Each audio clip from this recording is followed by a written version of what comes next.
All right, good afternoon. The meeting will now come to order. I'm Steve Whistler, President of the Board of Education, and I'd like to welcome you to the June 10th, 2026 board meeting. In keeping with the board's commitment to open communication with the community, this meeting is being streamed live on the CCPS website at www.carrollk12.org and broadcast live on Channel 21. We're also recording this meeting so it can be accessed on demand on our website and broadcast throughout the month on Channel 21. Public participation will be held at approximately 5:15 p.m. following the reports section of the board meeting agenda. Speakers will be directed into the boardroom from the building lobby and are allotted 3 minutes to address the board. As a reminder, please silence all cell phones and other devices. Board members, please turn off your microphones when you are not speaking. Let's please stand for the Pledge of Allegiance, followed by a moment of silence. I pledge allegiance to the flag of the United States of America and to the republic for which it stands, one nation, under God, indivisible, with liberty and justice for all.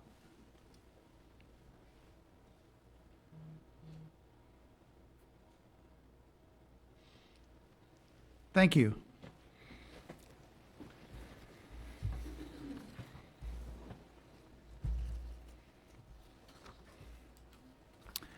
May I have a motion to approve the agenda? So moved by Dr. Dorsey. Second by Dr. Malvo. Any discussion? All those in favor say aye. Aye. All those opposed? Motion passes unanimously. May I have a motion to approve the minutes of May 13th, 2026? So moved. So moved by Ms. Battaglia. Second by Ms. Zimmer. Any discussion? All those in favor say aye. Aye. Any opposed? Motion carries unanimously. All right, now at this time, I would like board members to join me up front, and I ask Ms. Gabriella Tedeschi to come forward.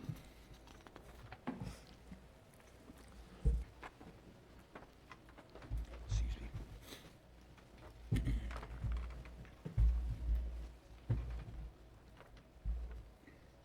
want to go out this way?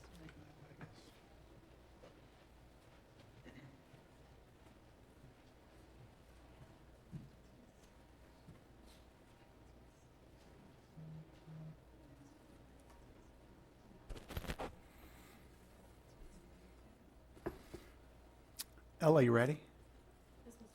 Okay. A student representative of the Board of Education is selected under the procedures developed by the Carroll County Student Government Association for a one-year term from June through May of the following year. As president of the Board of Education, I hereby seat Gabriella Tedeschi as the 51st student representative to the Board of Education of Carroll County. Congratulations, Ella.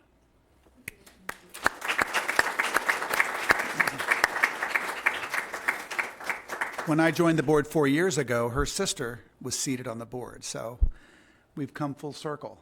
And I got to tell you, she comes from great stock. Really appreciate it. Ella will be a senior next year at Century High School. And Ella, would you like to introduce your family that are here with you today? If you want to come on up. And also say a few words. All right. Good evening, everyone. I'm here today with my mother, Kelly Tedeschi, and my father, Stephen Tedeschi, and I would like to thank them and also my other family and friends for being such a great support during this time through running and shadowing and now being onto the board. I would also like to thank Mr. Melhorn, who's our CCSGA director, and he's been such a great inspiration as well as a leader, helping guide me and also the other leaders who are part of CCSGA. So thank you to all of them.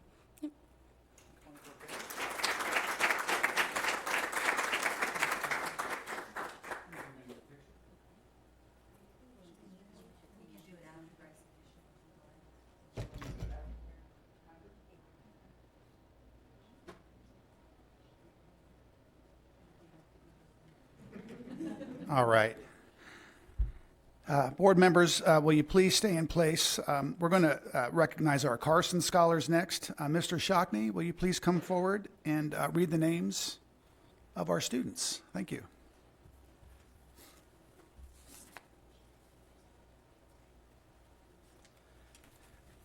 Good evening. Thank you, Mr. Whistler. It's a pleasure to be here this evening to recognize our Carson Scholars. 37 students from Carroll County Public Schools have received the prestigious honor of being named Carson Scholars. Each year, the Carson Scholars Fund honors an elite group of students from grades 4 through 11 who not only demonstrate exceptional academic achievements by maintaining at least a 3.75 GPA, but also embody significant humanitarian qualities. The scholars were awarded a $1,000 college scholarship, an Olympic-sized medal, and a certificate at the 30th Annual Maryland Carson Scholars Award Ceremony. In addition, 141 students from CCPS renewed their status as Carson Scholars. These scholars were previously awarded and have continued to uphold the rigorous standards of being named Carson Scholars. Students, as I call your name, please feel free to come forward. Families that are here with your student, please stand to be recognized when we call your student. First, we have Tricia Savalia, 11th grade, Century High School, parents Vipul and Rika Savalia.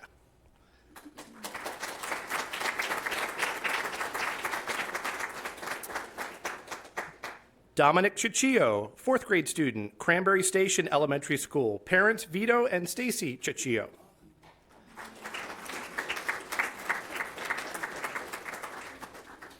Caitlin Hinchy, 5th grade, Friendship Valley Elementary School, parents Douglas and Chin Shang Hinchy.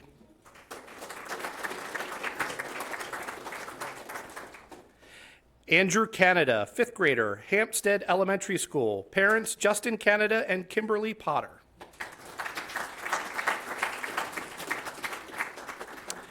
Piani Kang, 11th grader, Liberty High School, parents Jinjuk and Borame Kang.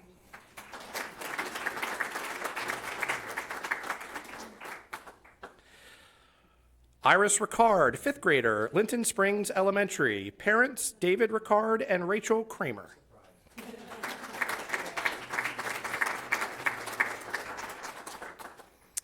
Abigail McGuire, 5th grader, Manchester Elementary School, parents Nicole and Brian McGuire.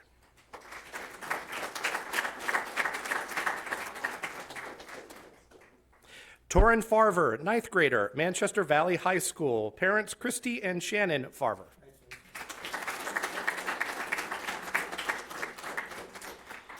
Jenna Lee, 8th grader, Mount Airy Middle School, parents Yoon Lee and So Yoon Han.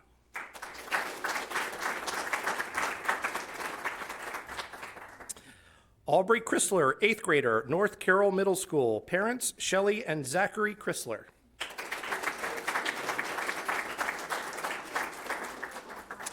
Atlee Ricketts, 7th grader, Northwest Middle School, parents Ryan and Dana Ricketts.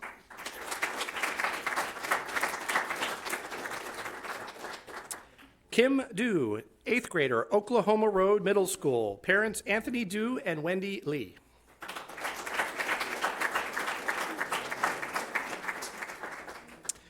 Yesh Shava, 5th grader, Piney Ridge Elementary School, parent Navaya Shri Ramaneni.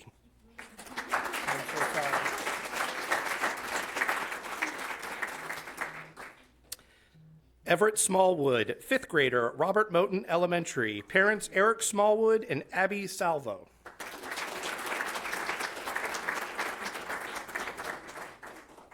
Matthew Quinn, 5th grader, Sandy Mount Elementary School, parents Robert and Jessica Quinn.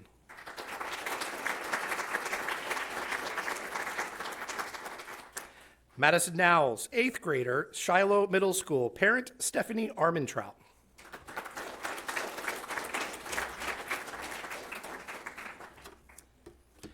Luca Roman, 11th grader, South Carroll High School, parents Fabrizio and Lynn Roman.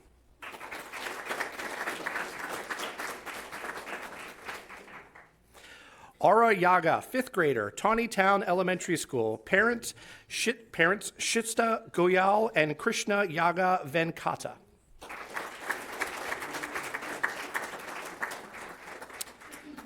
Cameron Krotska, 5th grader, Westminster Elementary School, parents Philip and Jessica Kroska.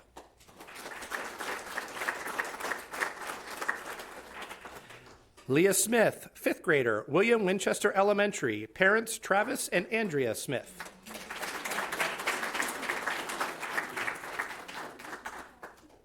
Jessica Evans, 11th grader, Winters Mill High School. Parents, James and Catherine Evans.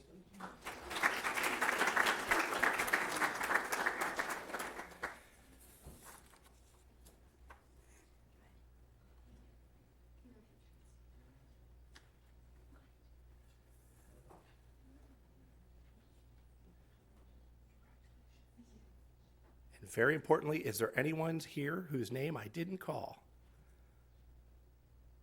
Okay. Students, another round of applause. Congratulations.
To the meeting portion, but we'll pause just for a moment in case folks want to step out.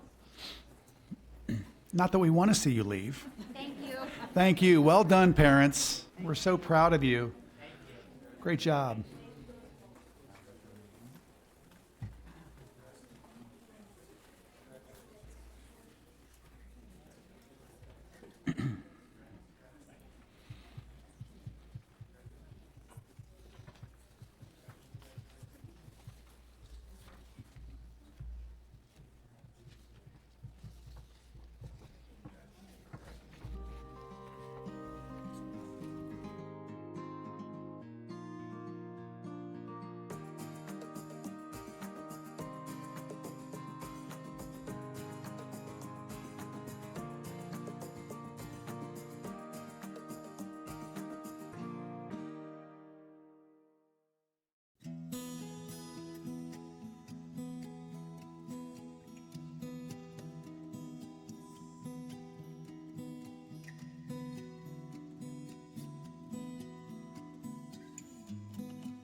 Okay. Well, again, it's always great recognizing our students and seeing just how much of a difference our educators make in their lives. Next, we'll move on to item 1G of the agenda, the Carroll County Student Government Report. Ms. Kang.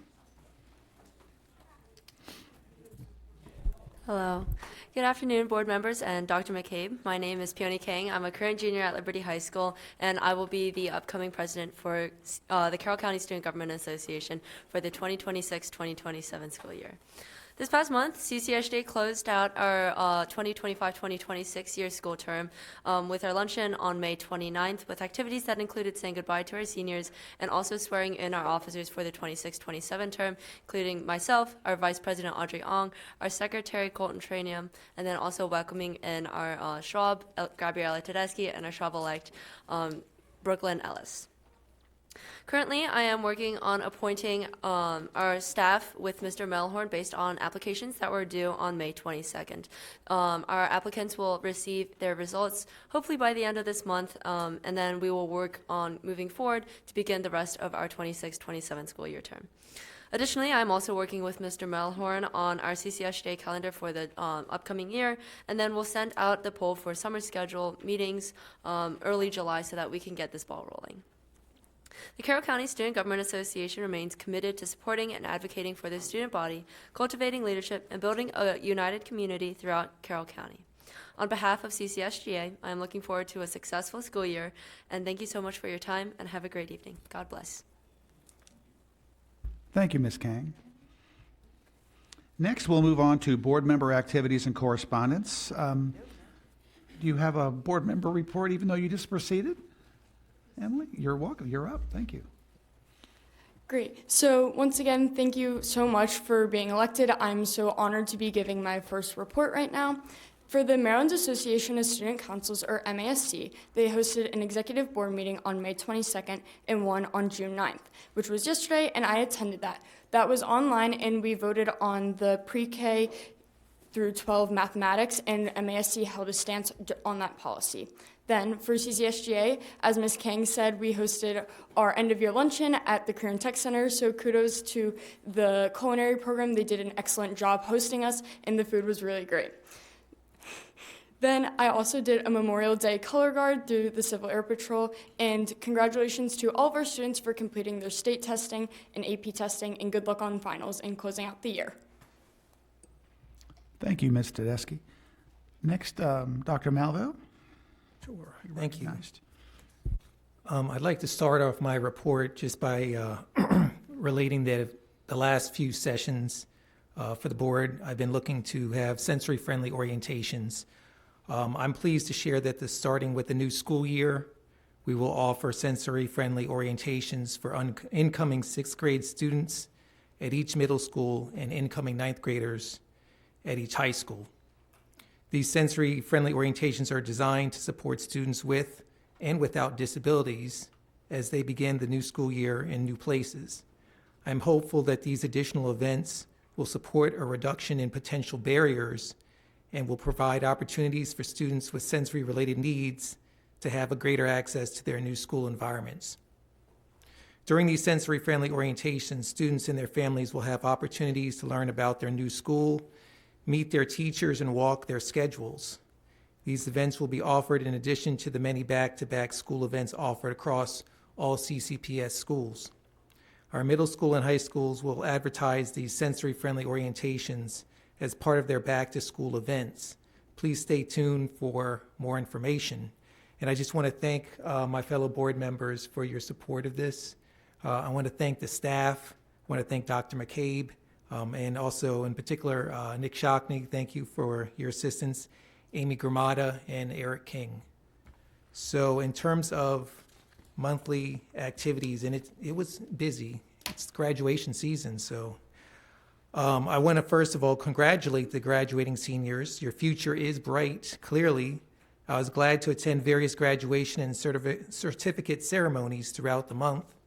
I cannot wait to hear about the future successes of our graduates. So here's a number of the activities to report. On May the 15th, I took part in the review process of instructional materials at the Curriculum Council's meeting.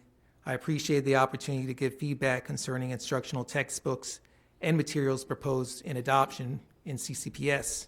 Thank you, Steve Wernick, for your organization and leadership on the council. Also to members of the council, you should feel a great sense of accomplishment for the work that you've done. On May the 20th, I attended the Carroll County Career and Tech Center's certificate ceremony. Congratulations to the graduates who were awarded certificates in biomedical sciences, building maintenance, criminal justice, and the Academy of Finance.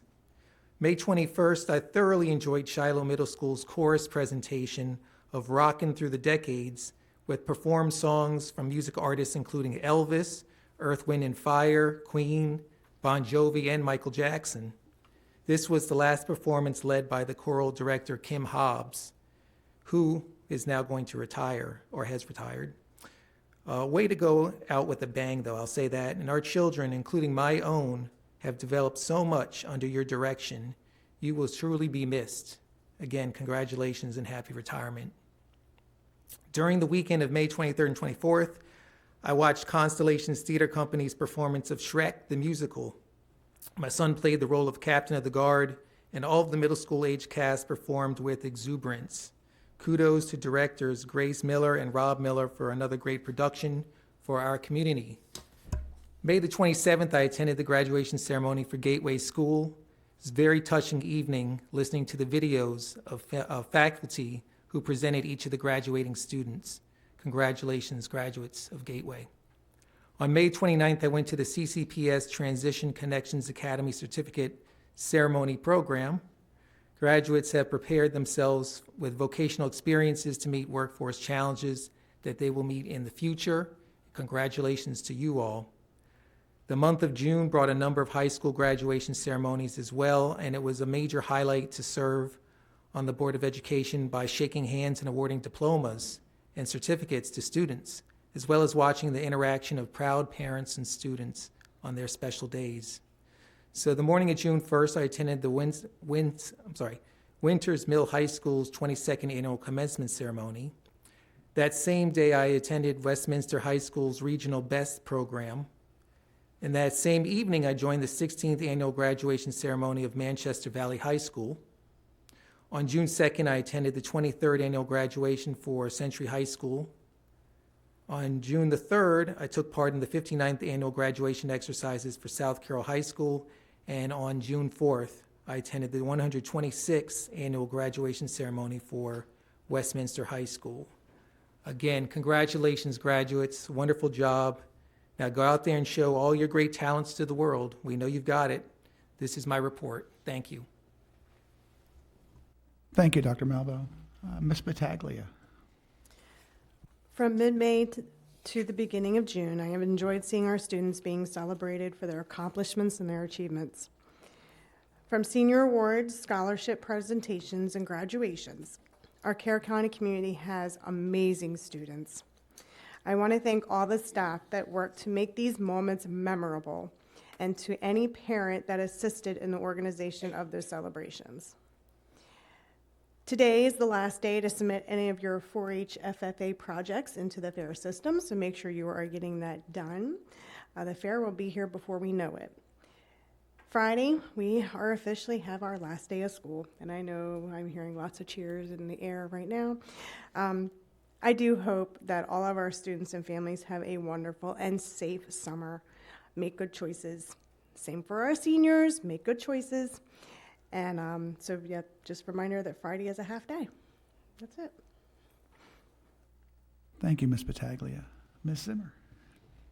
Thank you. On May 14th, I attended a Security Council meeting. On May 15th, I attended the Friends for Life prom at Westminster High School, a special county-wide event for LFI, Learning for Independence, and special education students. The prom brings together high school and post-secondary students from across the county for an inclusive, sensory-friendly evening of dance, music, and socializing. I was especially excited to be able to see who won prom king and prom queen from each school. I think that was the best part. On Monday, May 25th, I attended the City of Westminster's Memorial Day Parade with my family. On May 26th, I attended Cranberry Station Elementary Spring Concert at Winters Mill High School. I enjoyed performances by the band, orchestra, and choir. From Friday, May 27th through June 4th, like my colleagues, I attended many graduations. I was able to attend Gateway, TCU, Winters Mills High School, high school's best program, Century, South Carroll, and Westminster High Schools. Congratulations to all the seniors who graduated this year from Carroll County Public Schools. And finally, on June 4th, I attended the agribusiness breakfast at Bulger's Restaurant. Instead of having a guest speaker, students from Manchester Valley Schools FFA presented a skit on the MPRP power lines. So the students were tasked with presenting all sides of the issue, which was no easy feat in Carroll County, given how strongly people feel about this topic. They did an outstanding job handling this challenging assignment and thoughtfully fielded questions from attendees about the power lines. A special thank you to Mr. Aaron Guyman, agri-science educator, for preparing the students so well and guiding them through such a complex and timely topic. This group will go on to present at a Future Farmers of America competition later this month. Thank you. Thank you, Dr. Dorsey. Okay, on May 14th, along with Mr. Whistler, I attended Session 2 of the Maryland Education Leadership Program, the Maryland Board Leadership Academy. This session for board leaders focused on governance in the budget process, and it clarified our role in navigating fiscal decisions and aligning resources to our priorities and student outcomes. Later in the day, I attended the certificate ceremony at the Career and Technology Center. Students in the Academy of Health Professionals showcased their accomplishments and future plans. This year, they had a new open house format, and it allowed parents and community members to engage with students in their learning spaces. So many thanks to Mr. Riddle, Mrs. Hopkins, and our Career and Technology Center staff for preparing the students and for having such a wonderful evening for all. On May 15th, I attended the Curriculum Council meeting. This meeting provided a final opportunity to review the instructional materials that are being considered for use in schools next year. This certainly is an action item that we will vote on later this evening. And as always, I thank Mr. Wernick for always facilitating our meetings. On May 18th, I attended a MABE equity meeting. This was the group's first meeting of the year. Our committee's work from last year was reviewed, and we looked at goals for this coming year.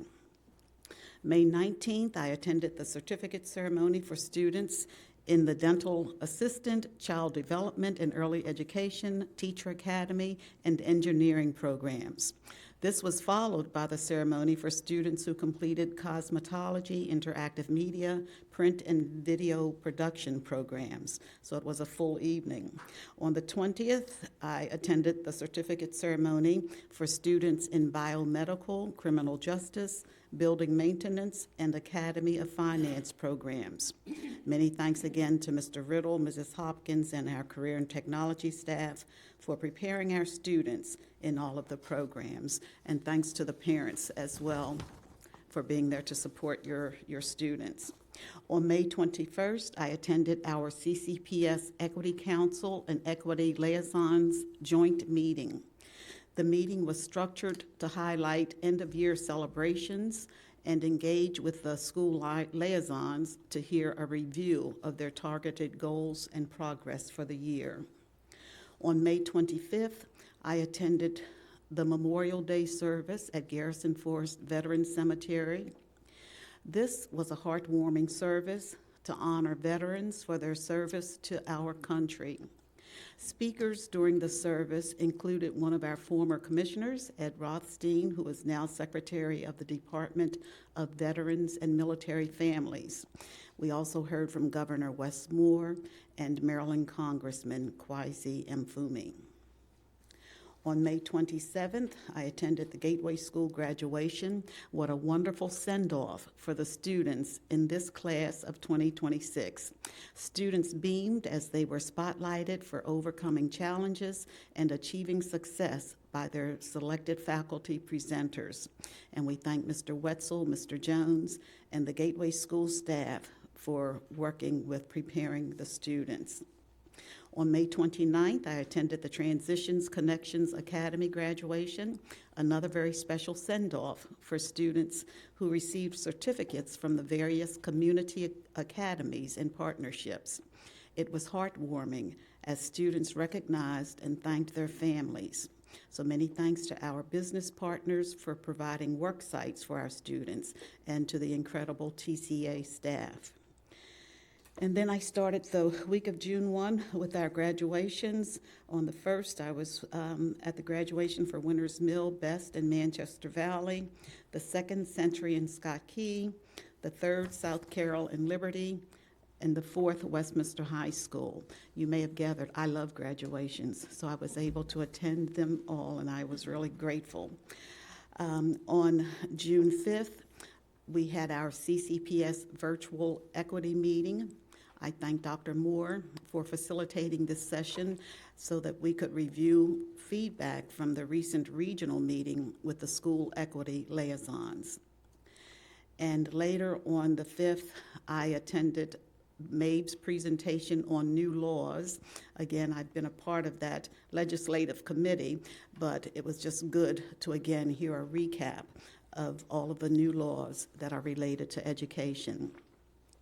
So finally, I had mentioned about attending the graduations, so I again congratulate all students who were in the class of 2026. It was certainly my honor and privilege to present diplomas to the graduates. Many thanks to parents, families, teachers, administrators, and all in our school system and the community who played a part in shaping our students and preparing them to pursue their future dreams. So best wishes to each one. And with summer break beginning in just a few days, I certainly wish all students, families, teachers, and staff a safe, happy summer. Thank you. Thank you, Dr. Dorsey. And from my report, on May 14th, like Dr. Dorsey mentioned, I attended the Maryland Association of Boards of Education Leadership Academy. Again, as she mentioned, we discussed best practices used by boards throughout our state to govern our school systems, and again, our focus was on budget so that we can influence student outcomes.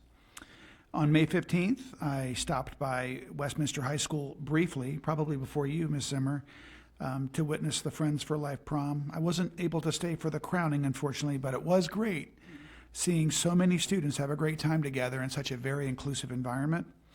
I want to give a special thanks to all of our special educators and assistants that took time to go to the gym the day before to decorate the gym. The gym was amazing, wasn't it? It was just incredible how they decorated it.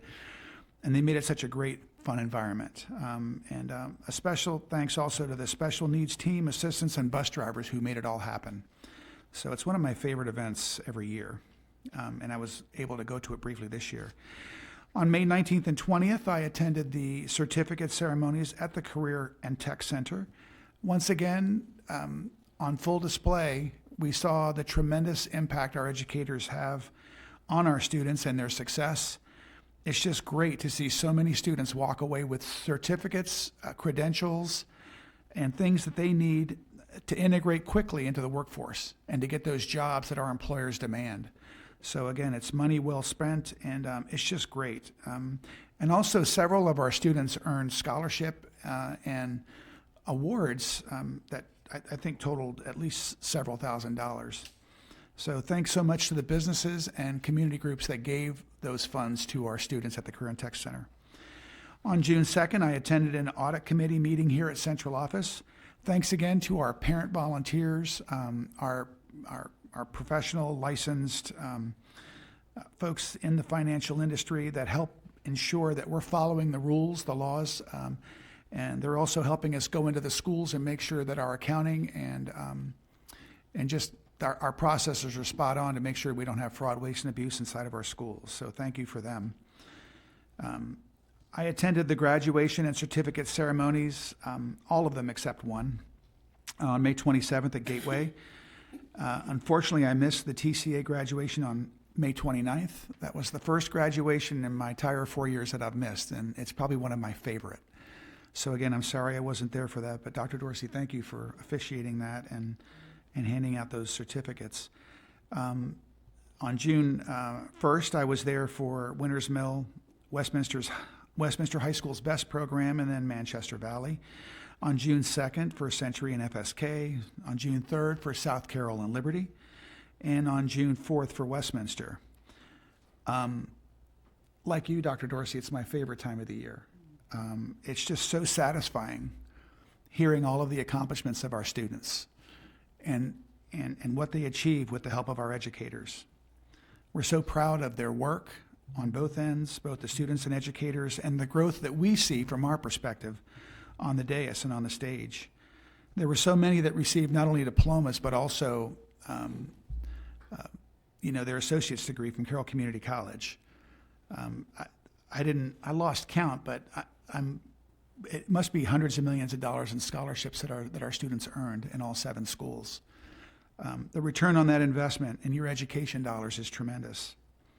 Not to mention the numerous awards in sports, the championships, the accolades for our arts and fine arts. It just goes on and on and on. But I'm just so proud of everybody and well done. I'm very grateful to our educators that are retiring.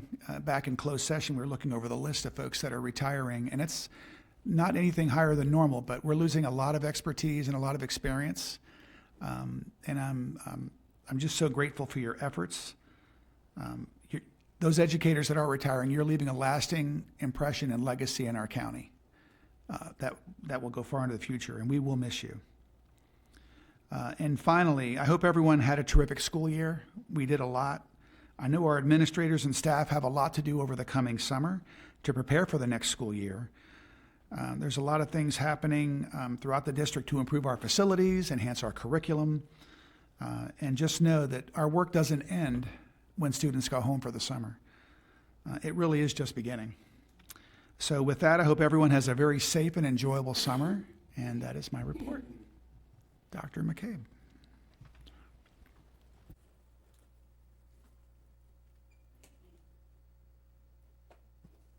Good evening. I'd like to congratulate Emily Mueller, agri-science and technology teacher and FFA advisor at Winters Mill High School, for being selected by the National FFA organization to serve as a National Teacher Ambassador for the 2026-2027 school year.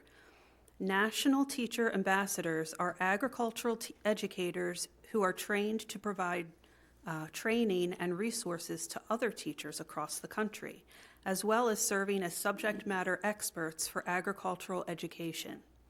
Ambassadors train agriculture teachers through educational workshops and mentorship programs.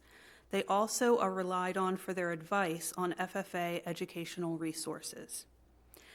Congratulations as well to Tom T.J. Larimore, a mental health therapist for Carroll County Public Schools, for receiving the Robert D. Kirkland Award at the 11th Annual Drug Overdose and Prevention Vigil, sponsored by the Carroll County State's Attorney's Office. This award is presented to a community member who helps those in the community touched by substance abuse disorder. TJ has been instrumental in leading Shatter the Cycle, a program that meets twice a month to support students facing substance abuse in the home and the trauma that comes with it. Through his compassion and leadership, TJ provides hope, stability, and a safe space for young people who need it most. And now I would like to congratulate our state champions in spring sports. We have 2 champion teams and a number of individual championships. The Liberty High School school baseball team won the Maryland State Championship 1A. The team's head coach is Travis Inch. The Manchester Valley High School girls lacrosse team brought home the state 2A championship.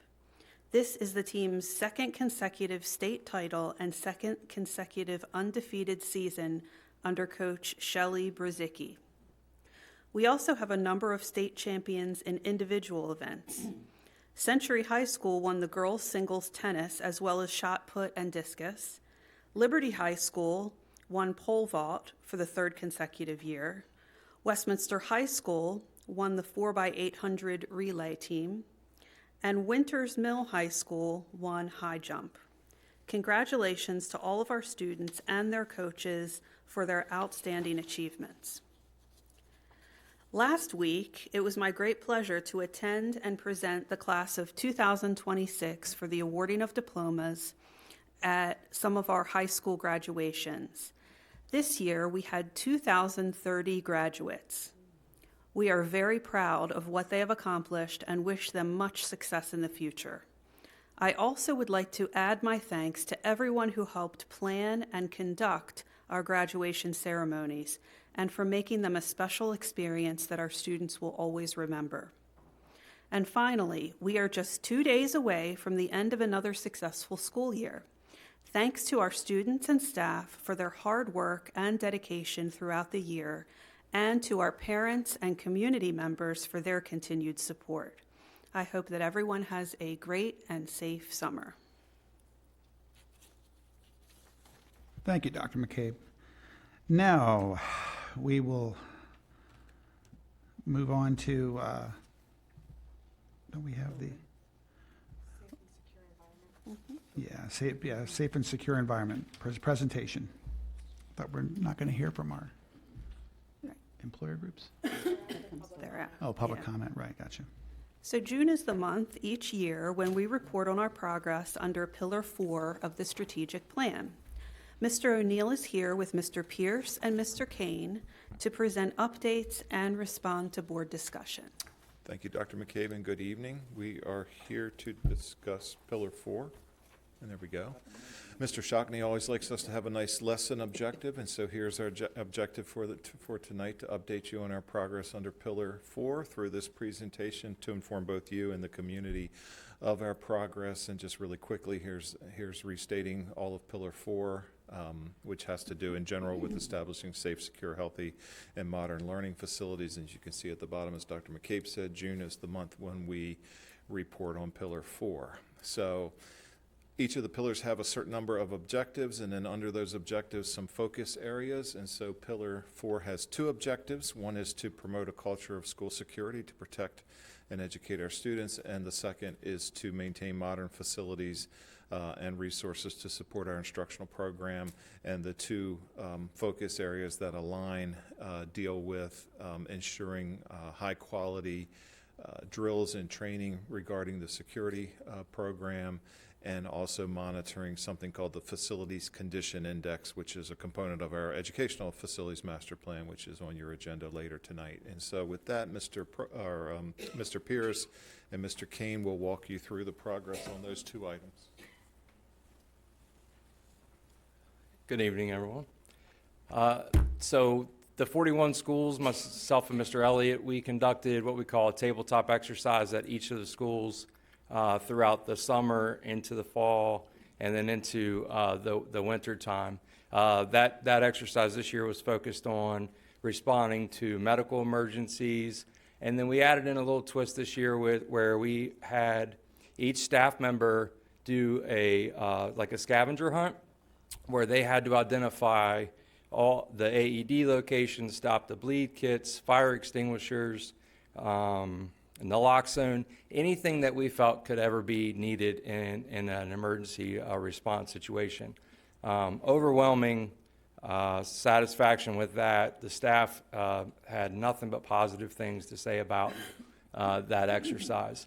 Additionally, on October 8th, Francis Scott Key High School, Shiloh Middle, and Westminster Elementary participated here, along with the Sheriff's Office, Fire and EMS, various stakeholders throughout the county, to include emergency management.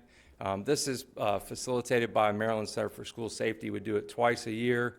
Again, a tremendous exercise where everyone sits at the table, everyone gets a voice, and we bring in administrators so that they can see kind of how the operation works here and then get their perspective from the school level. And then finally, on February 11th, we conducted another exercise here. That one was more of a cybersecurity threat, and we brought in Mr. Davis's folks.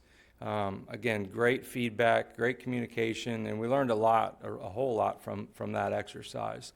Training and exercise is going to continue to be the theme for us as long as I'm in my position. I feel like we've come a long way, and happy to answer any questions.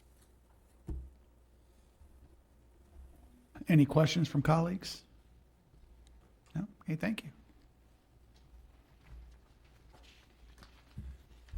Oh, I have the clicker. So the Facility Condition Index, or FCI, is really a planning metric that measures the percentage of a building's life that's been depleted. So it's a calculation that basically takes the cost of building systems that have exceeded their expected lifespan, and you divide that by the total cost of that building, and you get a percentage. So a new school starts at 0. As it ages, the percentage grows. This chart shows you the system's FCI score. The first 2 years are past years, so FY25 and 26 are the past 2 fiscal years. The rest of the chart is the 6 future years, which are essentially the Board of Ed's CIP request, so starting FY27 out to 32. And you can see the FCI has been has been increasing and continues to increase a little bit each year till you'll see in FY30 there's a dip. Really, that's tied to the Liberty High modernization that's in the CIP request. If you go back in time and looked, our FCI score was lower right after Career and Tech and East Middle modernizations were completed. But since we haven't done a modernization in a few years, it's been going up. So the score really is tied to how many modernizations we can do in a time frame. So it tends to fluctuate because we can't do a modernization every year. So you'll see it go up for a few years, and then when we can get to a modernization, it will drop back down. Obviously, we didn't meet the target, but we didn't expect to really based on the capital funding in the plan. And we really use it more as a tool or a guide as the Board of Education's looking at their capital request, and as staff and the Board of Ed's looking at their educational facility master plan, which is coming later tonight. It's just kind of a planning tool we use as kind of a measure of how our buildings are doing. So be happy to answer any questions that you have. Anyone, colleagues? No, thank you, Ms. Kane. Thanks.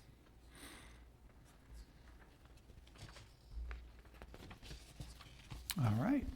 That concludes that topic, that agenda. Next, we'll move on to our reports. Personnel transaction report, Dr. McKay. We continue to work to place administrative teams for the upcoming school year. I have 3 assignments to share with you this evening. First, Lisa Livingston, principal at North Carroll Middle School, to assistant principal Francis Scott Key High School. Next, Lisa Miles, coordinator of health services, to registered nurse floater in student services. And lastly, Brian Weinholt, from supervisor of secondary English, language arts, world languages, and gifted and talented, to assistant principal, Manchester Valley High School. Thank you. Any comments, concerns? Thank you, Dr. McCabe. Next, we're going to move on to several reports from some of our committees and councils. The next is an annual report of the Carroll County Teacher Advisory Council. Dr. McCabe. By board policy, in June every year, we provide reports to the board from the 7 board-appointed councils. These 7 groups include CCPS staff and citizens who meet annually to discuss specific items of interest to the school system. Their thoughts and recommendations are brought to the board through the superintendent, the staff liaison for each council, or the board members who serve on each of the councils. The board has been receiving written reports, and the staff liaison for each council is available for any questions. Also, if the board members for each council wish to make a statement, please feel free to do so as well. With that background, Mr. Whistler may want to ask if there are any questions or statements from the board for each of these reports, which are items 4B through 4H on the agenda. Thank you, Dr. McCabe. I know that Dr. Dorsey and I, we poke our heads in for the... I did not attend. No? Okay, yeah, I have. The Teacher Advisory Council, I got to tell you, the couple of sessions I attended and the limited time I did attend, I really appreciate the educators and their input and feedback on how things are going in our schools. But again, I'm not sure if our colleagues had time to read through the report, but any questions? Yes, Dr. Malva. Just have one. As I was looking at this report, professional learning plan, and I think the professional learning time is a great use of time. It's related that overall feedback was strong for professional learning, but I wonder if there could be improvements or if there were issues that did occur. I think about a teacher or two who voiced concerns about their professional learning plan time perhaps not being able to be granted every time. Other things may be cropping up. I don't know if anything's been heard about that, if that could be commented on. Is that time usually well preserved? Any thoughts on that? Dr. Malva, are you referencing the early dismissal professional learning time? Correct. Correct, gotcha. So we, when we implemented that this year, we worked collaboratively with our partners at CCA, and we developed a structure. It's about 165 minutes of time. We agreed to kind of split that in half. I think there was a little 5 extra minutes. We gave that to the benefit of the association for teacher-directed time. And then there was 80 minutes of principal or supervisor-directed professional learning time. And we also discussed and agreed upon that we would allow that teacher-directed time to come first on an early dismissal day, and then the principal or supervisor-directed time, those 80 minutes would come second, with the intent of preserving that teacher-directed time in addition to that professional learning time. But overwhelmingly, the feedback from the Teacher Advisory Council was favorable. As with any time we solicit feedback, there were a couple of little suggestions for what we can do to continue to to make that better. There was a little discussion around structure as to without getting into too great of detail of when the professional learning is directed by the principal versus the instructional supervisor or the content supervisor. So that was some good feedback that we were able to implement for next year. So we're going to streamline it. The early dismissal days will be principal directed, and then the full days will be supervisor directed for next year. So it's good feedback from the group. I'm very thankful for our Teacher Advisory Council. They're a great conduit for the board as well, but also me professionally as being a great sounding board on how initiatives and progress is going in our schools. Thank you. Our next report is the Technical Advisory, Technical Education Advisory, Local Advisory Council. I believe you're the point of contact on that, right, Ms. Battaglia? Yes. This council is absolutely incredible in hearing all the updates from what they're doing and working with inside the community, partnering for internships, apprenticeships. Well, some of those things can be challenging because of labor laws, but the partnerships that we do have are absolutely phenomenal with many businesses here in Carroll County that are developing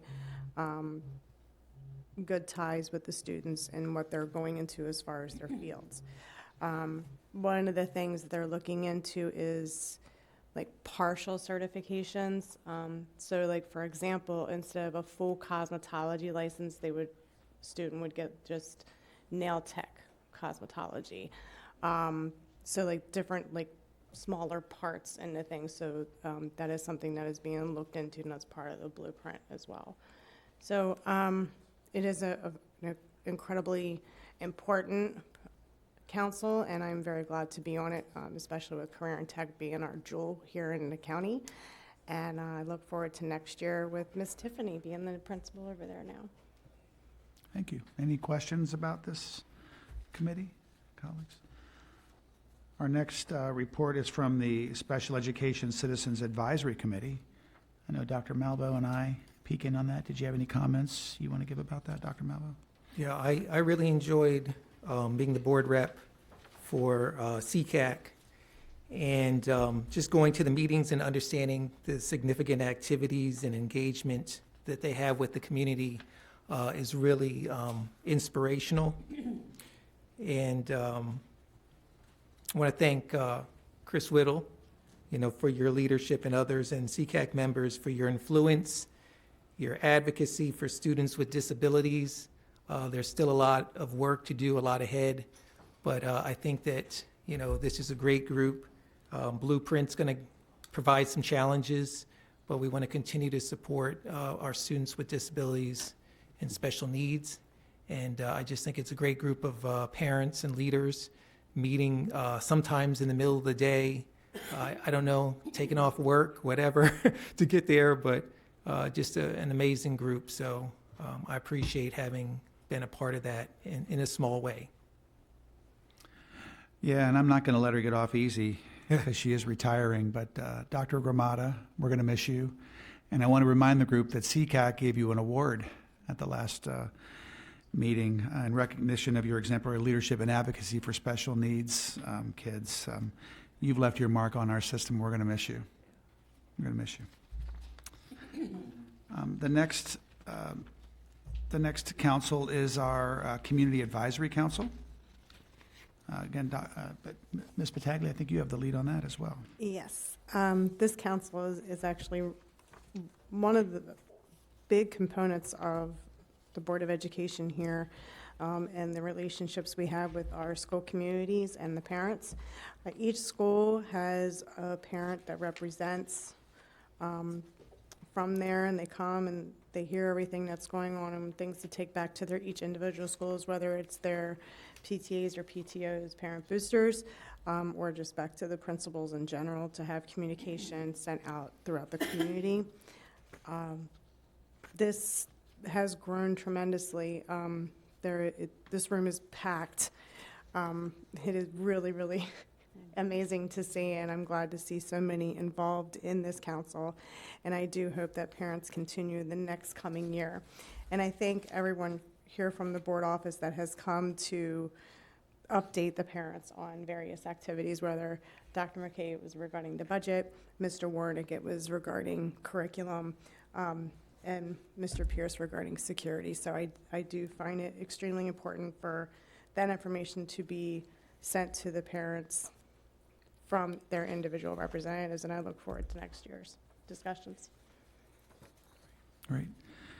And then our next committee is the Curriculum Council. I believe that's Dr. Dorsey and Ms. Zimmer, right? Yeah, do you have any comments? Yes, I'll just say that, we certainly always have informative meetings during the year. And we certainly, and when I say we, it's really Steve Warnick who really plans everything and facilitates the meetings and all. But anyway, there's a great structure and a great process that's in place. We have informational sessions, and then when it's time to look at materials that are up for review, the supervisors give a little heads up about, the materials that they're recommending and how they will be used, and then we're given the opportunity to review those materials. So again, it's just a good process that's in place. Mr. Wernick has even, given additional time for the community to come in and look at the materials. You really don't have to be a member of the committee, but you can come in and take a look at the materials and make some suggestions or share your thoughts or ideas. So again, I think we've had a great year with our Curriculum Council, and I appreciate the fact that the committee is always given an opportunity to suggest additional topics. We're as up to date as we can be, but there are some items that, folks still might want to have reviewed or discussed. And again, I see that he's included that on page 4 of the actual report that he has prepared for the evening. So again, you can take a look at some of the agenda topics that have been suggested for next year. So meetings have already been planned. They're in place. I think we have the same location for each of our meetings next year. And again, I just appreciate his hard work in bringing the curriculum to the committee and to the community so that we can get a better understanding of all of the subject areas, really. It's been very informative. Thank you. And then our next committee is the Security Advisory Council. Again, we just had a presentation about the tabletop exercise, but security involves much more than just physical security. It's computer security, protecting our students when they're on their laptops. But are there any comments or questions about that? And again, this is a great council with very involved parents and members of the community. While some things that are discussed in the council meetings, we do have to keep quiet because you don't want certain things getting out to the public with procedures and et cetera. But again, a lot of understanding why certain things are done, whether it be law, whether it be just security itself. So again, it's a very important council that I'm glad that we have a large presence for within the community. Great. Any questions about that? Again, thank you, Mr. Pierce, Mr. Elliott, for your efforts. And then the last committee is the Family Life Advisory Committee, of which I'm the board rep and Dr. Malvo is the assistant or the alternate rep. Again, a tremendous amount of work done by those parents on making sure that we present our health curriculum framework in a way that's constructive and educational and yet respectful of parents and students. And again, I'm very proud of the fact that we offer options for our parents. You don't have those options in every county, but they're definitely here in Carroll. And I know that there is one member leaving, which I appointed, so I have to appoint a replacement, and I'll get you that replacement soon, Mr. Shockney. Thank you for the reminder yesterday. But are there any questions about the Family Life Advisory? You know, I had a question because ma'am. on several of the bulleted areas, you've indicated that, you know, we do have the percentages for the 3 Family Life Parent options. Could those be shared so we can know how many families are going with the CCPS versus the MSDE versus the opt-out models? Sure. I know that Mr. Warnick shares them every meeting. Unfortunately, I don't have them handy, but I can tell you our Carroll County version still is a very popular option. I don't know if anybody has those. I don't know if we have those handy, but we can definitely get those to you as soon as possible. Yeah, I can tell you, I think our option far outnumbers the others.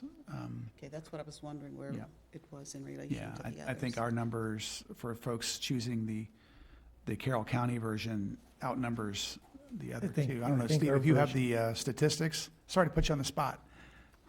Thank you for Sorry, being it took so me a quick. moment to pull them up. So our roughly our latest statistics, we were around throughout the year.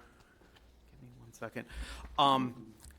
So if we look at the no responses total, we were around 14%. And for the Family Life CCPS version, we were around 44%. For the MSDE version, we were around 36%.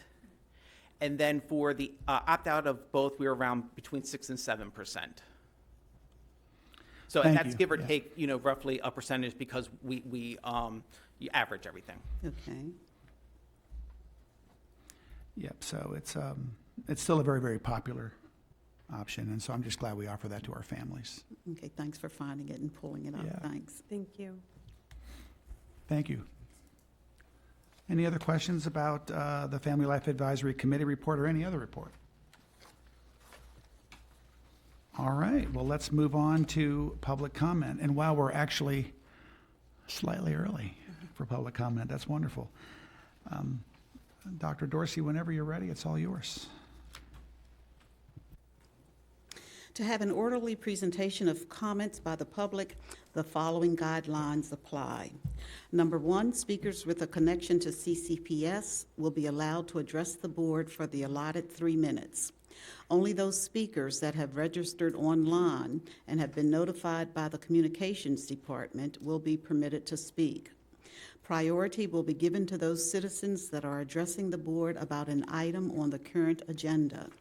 Citizens not appearing in person for public comment can write to the board through email or U.S. mail. Number 2, public participation is not intended to be a question and answer session. However, if citizens have specific questions, the superintendent will assign a staff member to make contact during the board meeting to arrange a time to respond to questions. Number 3, the superintendent/board reserve the right to correct misinformation presented as factual after the conclusion of the public participation period. 4, statements to the board should relate to a recent agenda item, an agenda item that is expected to appear in the future, or a matter of general policy over which the board has authority. Personnel matters, pending appeals, the actions or statements of individual staff, or items related to employee negotiations are not appropriate topics and may not be discussed. Number 5, the board has scheduled time on the agenda for public participation at approximately 5:15 p.m. The board reserves the right to limit the number of speakers on a particular topic so that all topics may be addressed. Additionally, the board retains the discretion to allow additional speakers as it deems appropriate. The board is allowing no more than an hour for public participation. Number 6, comments are limited to 3 minutes or less. All comments should be directed to the board members at the dais. Citizens may only address the board with their individual comments. Citizens may not stand in for another person or group and read their comments. When the allotted time expires, the speaker is permitted to complete a sentence. Citizens may leave any handouts for board members on the table at the back of the boardroom. Please do not approach the dais. Additionally, the public may not display signs or posters during the board meeting. In lieu of signs, or if you are unable to complete your comments in the allotted time, individuals are encouraged to submit remarks to the board in writing. And finally, number 7, those seated in the audience are asked to be respectful of the speaker and refrain from commenting to the speaker or to the board members. So with that in mind, we have 7 speakers for the evening. Our first speaker is Julie Walsh. She's on her way, okay. Okay. I should have read a little slower to maybe make up for all this time we have. Okay, let's see if Timothy Stevenson, the second speaker, is here. Okay, Timothy? Yeah, and if there's no objection by colleagues, if Ms. Walsh comes, we'll put her in at the end. Oh, yes, Is that- we'll definitely get her in. Thank you. No, but I wouldn't have to go first. Thank you for this opportunity, and thank you for all you do. It says on my registration that I'm against the new Spanish curriculum policy. I just wanted to clarify. I trust that the people in charge of making these decisions have done their due diligence. My daughter's an rising 8th grader, I think is the term, at East Middle, which is one of the 3 schools doing the new pilot program. So next year, instead of having the opportunity to take Spanish 1 and earn high school credit, she's taking Spanish 8 Foundation, some new program that we're unfamiliar with. So every honor student previous to her had the opportunity to take and earn Spanish 1 credit, and every 8th grader after her is going to have this, but she's being denied this opportunity pretty much unjustly. And it seems to me that it would make more sense to grandfather this program out rather than penalize these 8th graders in these 3 schools and not grant them this opportunity. I have 2 minutes left, but that's really all I had to say. Yeah, that's it. I don't know when that board vote comes up or what it is, but the fact that she's been looking forward to it, these credits can affect her dual enrollment in Carroll Community, for instance. They can allow her to maybe take AP later in high school, but denying just her grade and the other 2 schools doing the pilot program this opportunity that everyone before her and everyone after her will essentially get just does not seem fair to her. She was upset. Her mother's upset, so here I am to defend their honor, so to speak. That's all I have. Thank you for your time. Thank you. Our next speaker is Sharon Wilhide.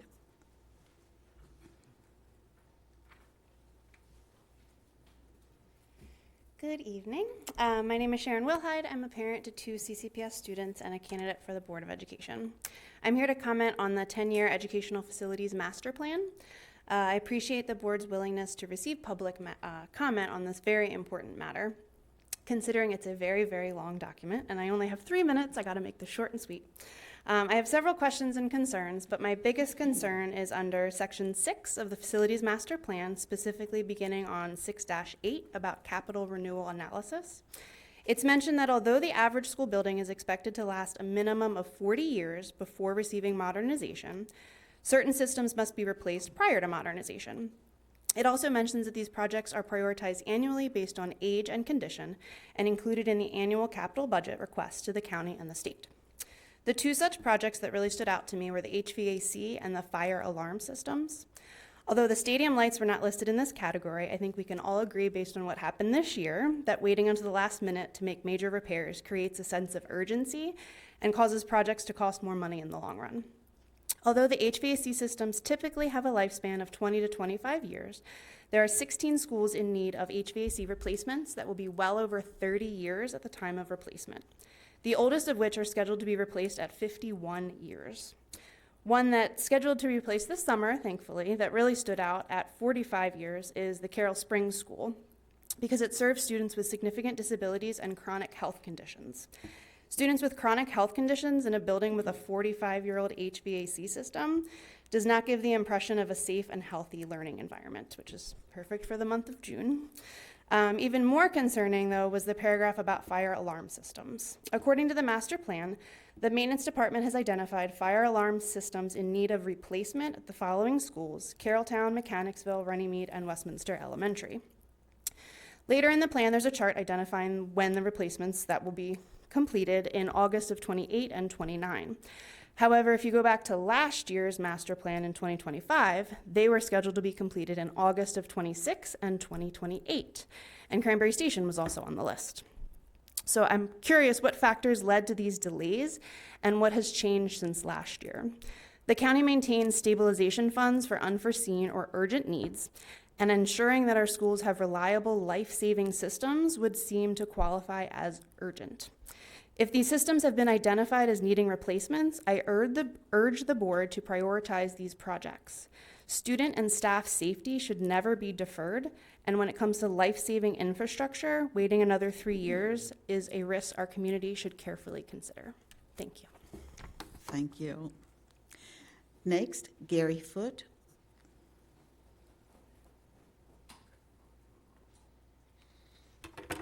Good evening, board members. Some are reading. Unfortunately, some aren't. And it's not even close to a 50-50 split. And yes, the split's completely in the wrong direction. 67% of Maryland's 4th and 8th graders are not reading proficiently. It's time for a comeback. That won't change if we don't start here in this room with everyone present. Pick one small thing you can do and get started. Then keep going. Have you signed up for a summer reading program? These aren't just for students. Are you interested in living in a society where people read? Then you need to cultivate readers as opposed to doom scrollers. Do you read to children? Do you buy books? Here's a public policy that is worth considering. How about eliminating sales tax for books? The county library has a new initiative, 1,000 books before kindergarten. How do you support that? Even better, the library wants to initiate Imagination Library. This is where every child who signs up gets their own book in the mail to keep. Once a month, a book from birth until kindergarten. Imagine what that would do for literacy. Battle of the Books is not just for kids. There's an adult competition. What would it say if we had a team made up of county school board members? Sign-ups start June 15th, but hurry, slots fill fast. And finally, how about a visible public demonstration of support for reading? This summer, your commitments will start to slow down. Instead of giving us a list next month of everywhere you've been and everyone you've talked to, how about a 3-minute description of what you are reading now? You need a suggestion? Ask a librarian, or simply go to the library website. Books are not the things endangering our children. Let's stop acting like they are. And if you think problems require more than 280 characters of thought, then read. And encourage others to read as well. Our next generations will thank you. Okay, thank you. Our next speaker is Yasmin Aparicio.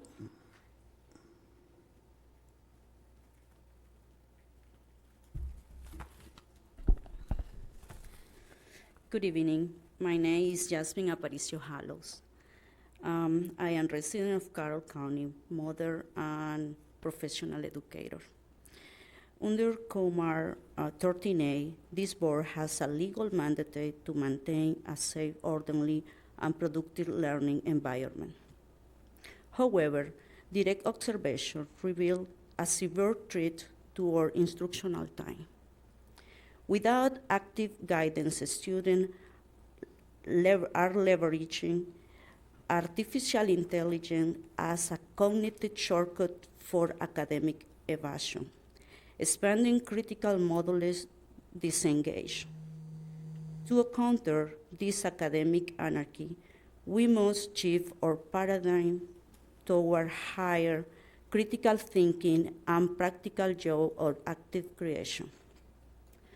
Graduating individuals who truly know how thinking, how to use technology ethically, and how to solve real-world problems.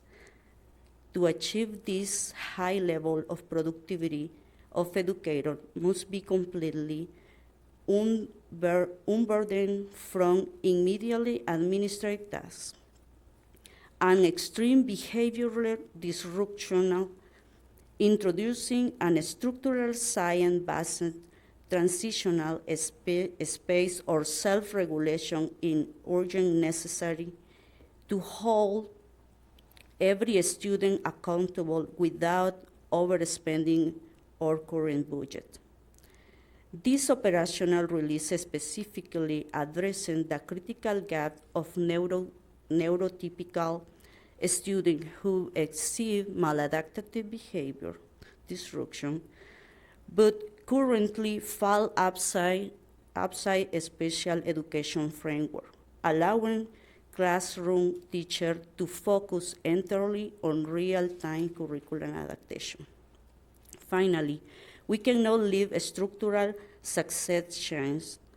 CCPS must leave interagency alliance to actively scaffold parental involvement across every demographic, bringing cultural languages barriers to every family can be effective partner in this high expectation ecosystem. Thank you for your time and your service. Your daily dedication consistently makes CCPS one of the best ranking education districts in Maryland. Thank you. Thank you. Our next speaker, Julie Walsh.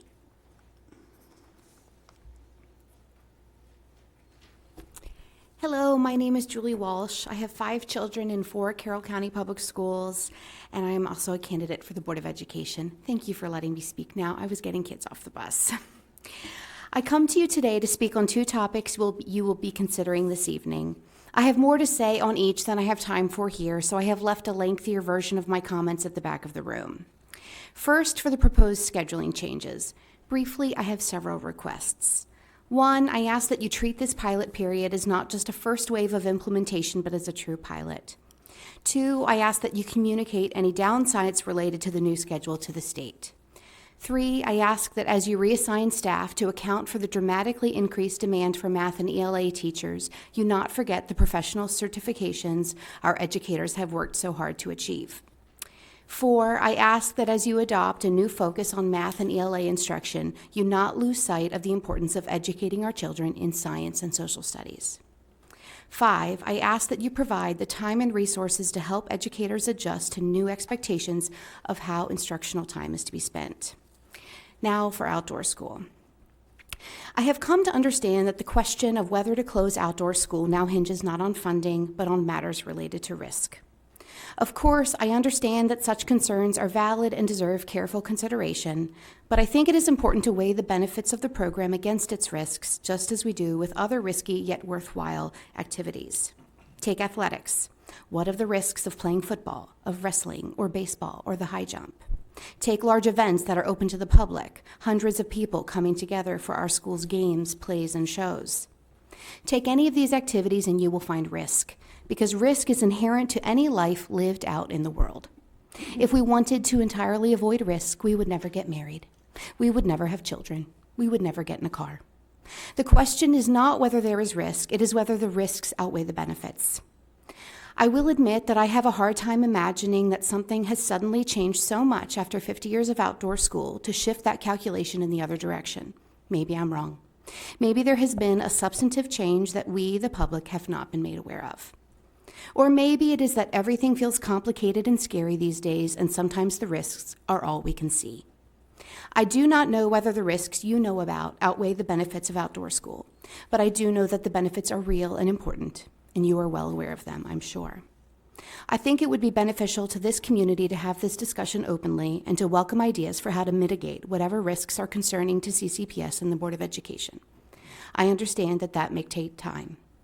I have heard from some teachers that outdoor school does not align well with the 6th grade science curriculum, that it aligns much better with the 7th grade curriculum. If there is not time for a fulsome discussion of risk mitigation this summer, perhaps outdoor schools funding for the next school year could be held in reserve for the next year, and the goal could be to reopen outdoor school to 7th grade students at that point. Thank you for your consideration. Thank you. Our next speaker is Limon Tuttle.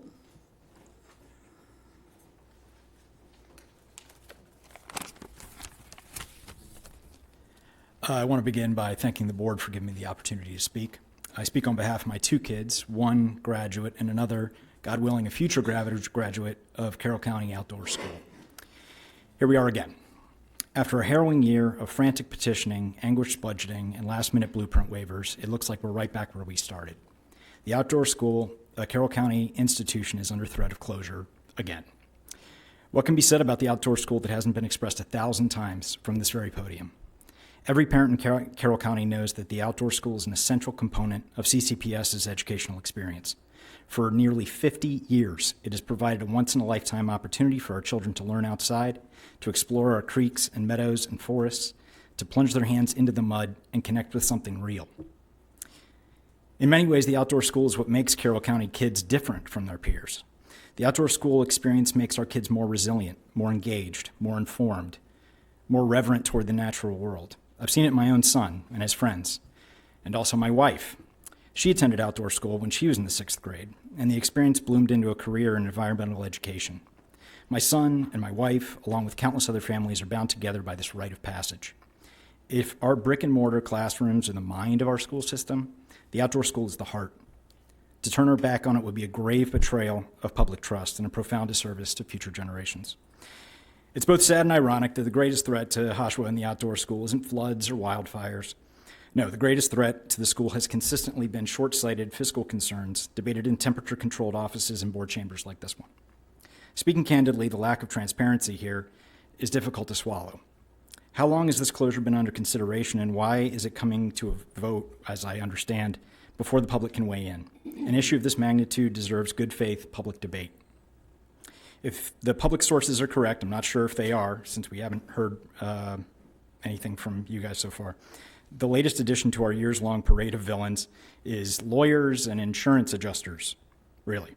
Our beloved institution may be closed because of liability issues. Apparently, the outdoor school, which has sculpted our youth into good stewards of the earth for 50 years, is suddenly just too dangerous to exist. Multiple generations of outdoor school graduates can tell you the only thing the program poses a risk to is ignorance and technology's death grip on our kids' time and attention. If we can navigate liability concerns for sports teams and traveling bands, if other school systems can continue operating Arlington Echo and Camp Schmidt, there is no excuse for not doing the same for the outdoor school. I respectfully urge this body and our Board of Commissioners and Superintendent McCabe to fight for the outdoor school. You've done it before. If you stand up for this program, the people of Carroll County will stand with you. That's a promise I think everyone in this room would be proud to make. Closing the outdoor school will rip the heart out of this school community. How many of these Carson scholars are going to miss out? Let's do the right thing. Our kids are counting on us. Thank you. Thank you. Our next speaker, Lisa Mazzano.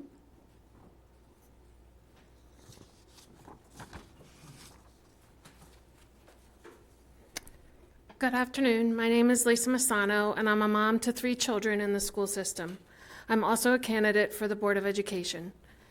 Originally, I had planned to use my 3 minutes to talk about some observations I had as a parent related to math instruction, since changes to elementary and some middle school schedules are being discussed later tonight.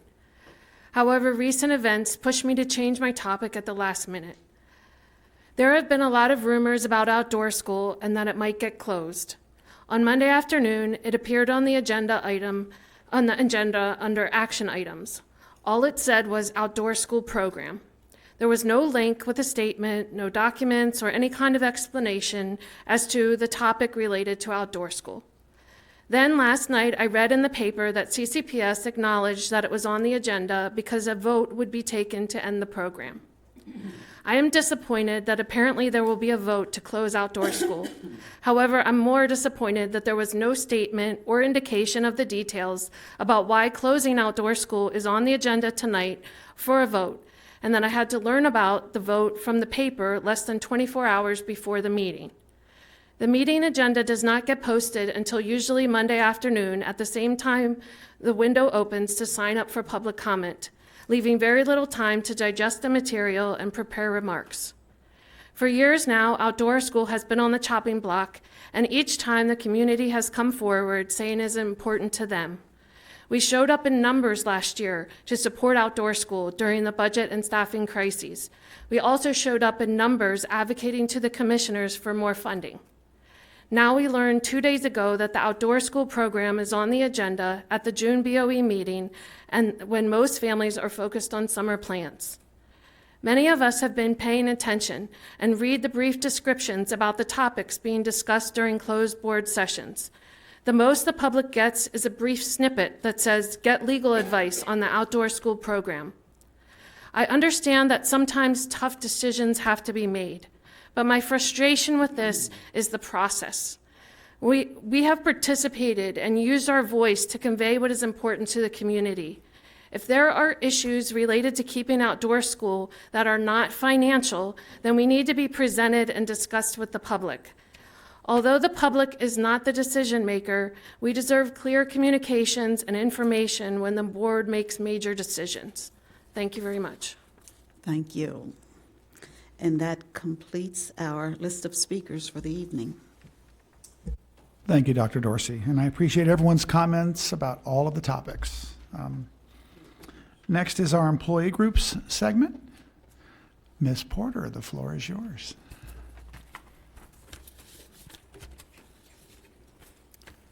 Good evening, Superintendent McCabe and members of the Board of Education. I'm Cindy Porter, a veteran special education paraprofessional and president of CASE, representing assistants and clericals working throughout Carroll County Public Schools. First, I would like to take this opportunity to say a public thank you to the members of the CASE bargaining unit for all of the hard work and dedication you have given this year in support of the students in our school system. Many people do not realize the important role you play in helping our students to learn and achieve success.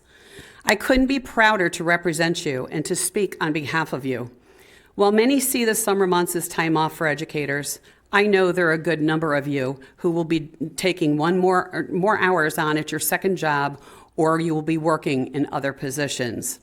To those in the CASE bargaining unit who are choosing to retire at the end of this year, your longevity is a testament of the need for education support professionals in our schools and the power of what can be accomplished when passionate and dedicated educators work together with the best interests of our students in mind. On behalf of our bargaining unit, I want to say a heartfelt thank you and wish you all the very best on this next part of your journey. As it is in education, during the month of May, students and educators wonder if June will ever get here. Then it does, and before everyone realizes it, another school year has come to a close. As the last day of school looms just a few days away, students and adults alike find themselves with a myriad of emotions. To the graduating class of 2026, congratulations. May you look back on your school years here in Carroll County with fond memories as you rise to the challenges ahead as you pursue your interests and dreams. Many of our other students are anxiously anticipating the changes of moving on to the next grade or even the next level of their education. They're also excited about their perceived freedom from the confines of having to attend school for a few months. As adults, we know that even though they don't realize it, most of them crave the structure that school provides, and we will look forward to welcoming them back in the fall, but we won't tell them that just yet. For those of us adults in education, looking to the next school year means continuity for some of us and expectations of other positions for others. As we age, we know that change is a constant in life. Last month, on the Friday night of Memorial Day weekend, I began to hear of a possible change for many in the CASE bargaining unit for next year. Bargaining unit members have continued to reach out to me since that time, excuse me, because information has yet to be officially communicated to staff affected by this apparent decision. After requesting a meeting, I was officially informed last Thursday afternoon of the plan by CCPS to go from members of our bargaining unit having dedicated devices back to an access model, meaning that our education support professionals will need to go to a location within each school to access their email and any other information they may need. Official notification from CCPS still has yet to be given to all who will be affected within our bargaining unit. This lack of communication is causing ill will and a great deal of confusion and uncertainty, as our bargaining unit staff is most concerned about the detrimental impact this will have on students, but also our licensed coworkers and our administrators. We wish there had been transparency about the situation we are facing, so a solution could have been approached in a more collaborative way so staff would not be taken by surprise on the last day or two of our school year. We look forward to direction from central office on how this will be carried out. Thank you.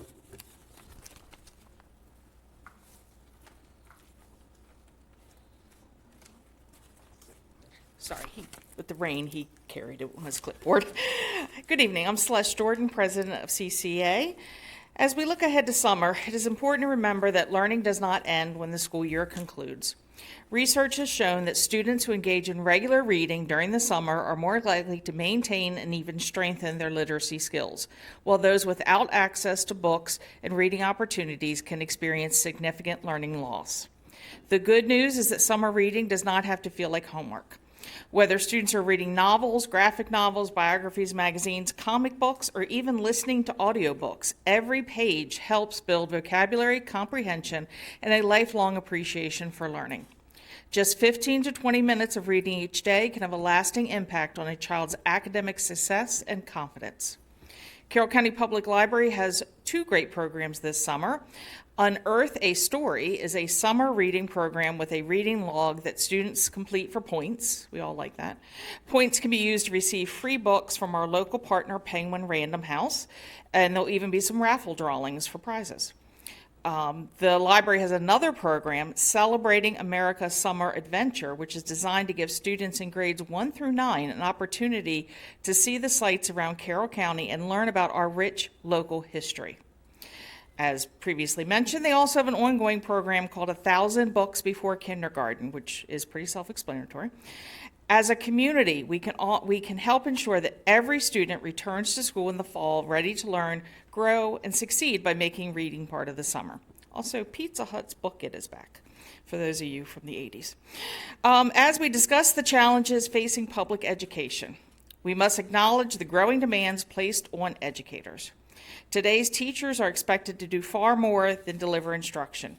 They analyze student data, they differentiate lessons, they communicate with families, they complete compliance requirements, they monitor students' mental and physical well-being, they participate in professional learning, they supervise extracurricular activities, and respond to an ever-expanding list of responsibilities. These additional responsibilities have value. The challenge arises when new expectations are continually added without considering the time required to accomplish them. Time is a finite resource. When educators are asked to do more and more without corresponding adjustments to workload, something must give. Research consistently shows that excess of workload contributes to educator stress, burnout, and attrition. Educators who are overwhelmed by administrative tasks have less time to focus on what drew them to the profession in the first place: planning engaging lessons, providing meaningful feedback, building professional relationships with students, and supporting individual learner needs. Workload is not simply an employee issue, it is a student issue. When educators have adequate time to prepare, collaborate, assess student work, and communicate with families, students benefit. When educators are stretched beyond reasonable limits, the quality of those interactions can suffer despite our best efforts. It is time to move beyond acknowledging educator workload as a concern and begin addressing it as a priority.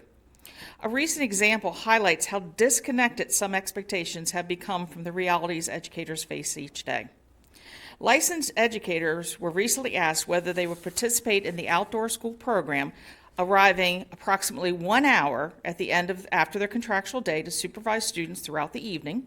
These educators will participate in activities such as night hikes, remain responsible for students overnight, sleep in the same cabins as students, and then report to their regular teaching assignments the next morning to begin a full day of instruction. In effect, an educator could spend 22 of 24 hours responsible for students, many of whom are not even their own students. The fact that this request was made demonstrates a troubling misunderstanding of educator workload and the physical and mental demands already placed on our school employee and their families. Educators do not object to hard work. In fact, most routinely go beyond their contractual responsibilities. The concern is not the amount of effort educators are willing to give, it's the accumulation of responsibilities that compete for the same limited hours in a day. And while we continue to ask more of our educators, it is worth remembering that today marks 647 days since nearly 20% of the CCA bargaining unit received a salary increase. Respect for educators is demonstrated not only through words of appreciation, but through meaningful action that recognizes their contributions, values their time, and invests in their future. As the school year ends, I want to thank all the educators of Carroll County for everything they've done for their students, their schools, and one another. Education is a profession built on service, and every day our educators give their time, energy, patience, and compassion to support the success of others. Summer provides an opportunity to do activities that are often placed on hold during the school year. Take care of yourself, spend time with your family, reconnect with your friends, read a book for pleasure, take a trip, or simply enjoy a quiet morning without a bell schedule. Whatever brings you joy and renewal, I hope educators make time for it. For those working this summer, whether in summer school, second or third jobs, professional development, or other responsibilities, I encourage you to make time for yourselves as well. Rest is not a luxury, it is a necessity. Even when work continues, it is important to find moments to step away, spend time with loved ones, and take care of your physical and mental health. Having transitioned to year-round work myself, I have come to appreciate how valuable those stretches of unstructured time can be. I miss the opportunity to slow down, recharge, and simply enjoy a few weeks without a schedule every summer. This experience has only reinforced my belief that balance matters and that taking care of ourselves makes us better able to take care of others. The work of educating children is important, but so is the well-being of the people who do the work. A healthy school system depends on healthy educators. May this summer provide you with the rest, reflection, and the opportunity to return in August, refreshed and ready for a year ahead. You've earned it. Thank you. Thank you, Ms. Jordan. Next, we'll move on to the action items in our agenda. May I have a motion to approve the award of bids? So moved. So moved by Ms. Battaglia, I'll second. second by Dr. Dorsey. Dr. McCabe. There are 11 items on the award of bids this evening. I'll go through the 11 items, and then we can go back and answer questions or discuss any of those that you would like to. The first is the restoration of the facade at Francis Scott Key. This award will be funded through the local CIP infrastructure renewal project, with work commencing after July 1st when the project is replenished. A recent inspection revealed some masonry at the school that requires repair. Second, the architectural and engineering design services for a feasibility study for Liberty High School modernization. The Board of Commissioners recognized the Liberty High School modernization project in their FY27 capital budget. The first step is to conduct a feasibility study to determine the available options for the project. Third, milk and orange juice. The next 3 items are for annual contracts for our food services program. All 3 are paid for through the food services budget. So the number 3 was milk and orange juice, 4 is produce, and 5 is bread. Number 6, curriculum and instructional services. This is for the annual contract with Edmentum, which is the platform we use for our student services applications. 7, school and office furniture. This is the annual purchasing list, or otherwise known as our pick list, for furniture for the next school year. 8, sole source athletic field lining. This award is to continue the field lining service at the high schools, which began last year. Number 9, preventative maintenance contract. This is the annual contract for our mechanical control systems, known as Medisys, and its support, as well as the annual inspections of our mechanical system components. Number 10, a Ford Transit van. These last 2 bid awards are to replace vehicles in our maintenance shop that have reached end of life and can no longer be successfully maintained. And number 11, a Ford F-550 dump truck with spreader and plow. So we'll go back and answer any questions you may have on any of the awards. Any questions by colleagues? Dr. Malvo? More of a comment. Number 8, sole source athletic field lining. I don't know, it's curiosity on my own part here, and if this can be answered, but it says that with Pitch Perfect, they offer the region's only automated field lining process, far more reliable and cost-effective than the vendors offering a manual process. I'm just interested what this automated field lining process, what that is, or if anyone can tell me what that entails. Sure. We moved to this model last year when we implemented some of the early blueprint changes, revising the roles of athletic directors and that sort of thing. So it was an opportunity to try to take some of the workload off of the folks at the school levels by having a company who would come line the athletic fields for certain events. And it's, for lack of a better term, and this might not be the right term, it's like a little robot that understands the grid for that particular sport, and the device itself then lines on that grid so that a human being doesn't have to be the person doing that. And they can pretty efficiently get around the system to all of the schools and make that happen. Great. Eric, do you have more to, is that? And it's based off the drone. The drone, it is laser lined up. And it can be programmed to be precise. There you go. Very precise. I see. Thank you. Okay. Yeah. Any other questions? If no further questions, I will call the question. All those in favor say aye. Aye. Any opposed? Motion carries unanimously. Next, may I have a motion to approve the 2026-2035 Educational Facilities Master Plan? So move. So moved by Dr. Malvo, and I'll give Ms. Battaglia the second. Dr. McCabe. The Educational Facilities Master Plan was brought for discussion at the May meeting and then submitted for public feedback. We did receive a few emails regarding the proposed plan. Where there were specific questions, Mr. Kane, our facilities planner, reached out. The plan returns this evening for your action without substantive changes to what was presented in May. Mr. Kane is available for any discussion, and I also just want to recognize that Ms. Wilhide also gave us some comment during public participation on the EFMP. Any questions, colleagues? Again, great comments, Ms. Wilhide. Appreciate that. Yeah, this is one of the most important documents we have to plan every year, and I really encourage the public to get into it and dig into it. I said that last month, but I really appreciate the time and effort, Mr. Kane, that you and the staff put into this. I've had comments from other boards in other counties that have seen this, and they're pretty impressed with it. So, any questions at all? If not, I will call. One question, one Sir, inquiry. Dr. Malvo. Yeah, just my own awareness. Most of our schools fall within a designated growth area. Others are outside of those growth areas. So I'm just wondering, is the lack of public water and sewage due to environmental restrictions? Is it due to being a poor investment of sources or resources, or something else? So most of these schools, or all of them really, that are outside the growth areas, were located there really before the county started doing master planning.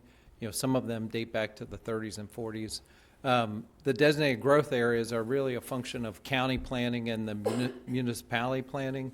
And the growth areas really are defined by the public water and sewer that, say, the town of Hampstead operates, or the city of Westminster.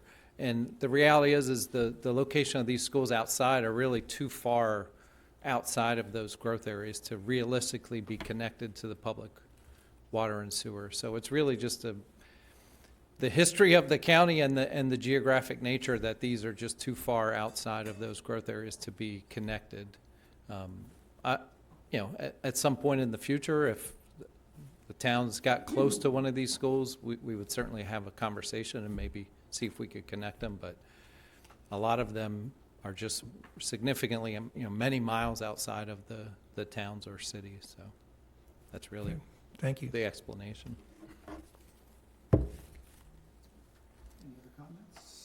Any other comments? If not, I'll call the question. All those in favor say aye. Aye. Any opposed? Motion carries unanimously. Next, may I have a motion to approve the textbooks and instructional materials for 2026, 2027? So moved. So moved by Dr. Dorsey, I'll second. second by Ms. Battaglia. Dr. McCabe. This action item for your approval was first introduced at the March business meeting. Textbooks and instructional materials have been vetted through the appropriate board-appointed councils and have been available for public review.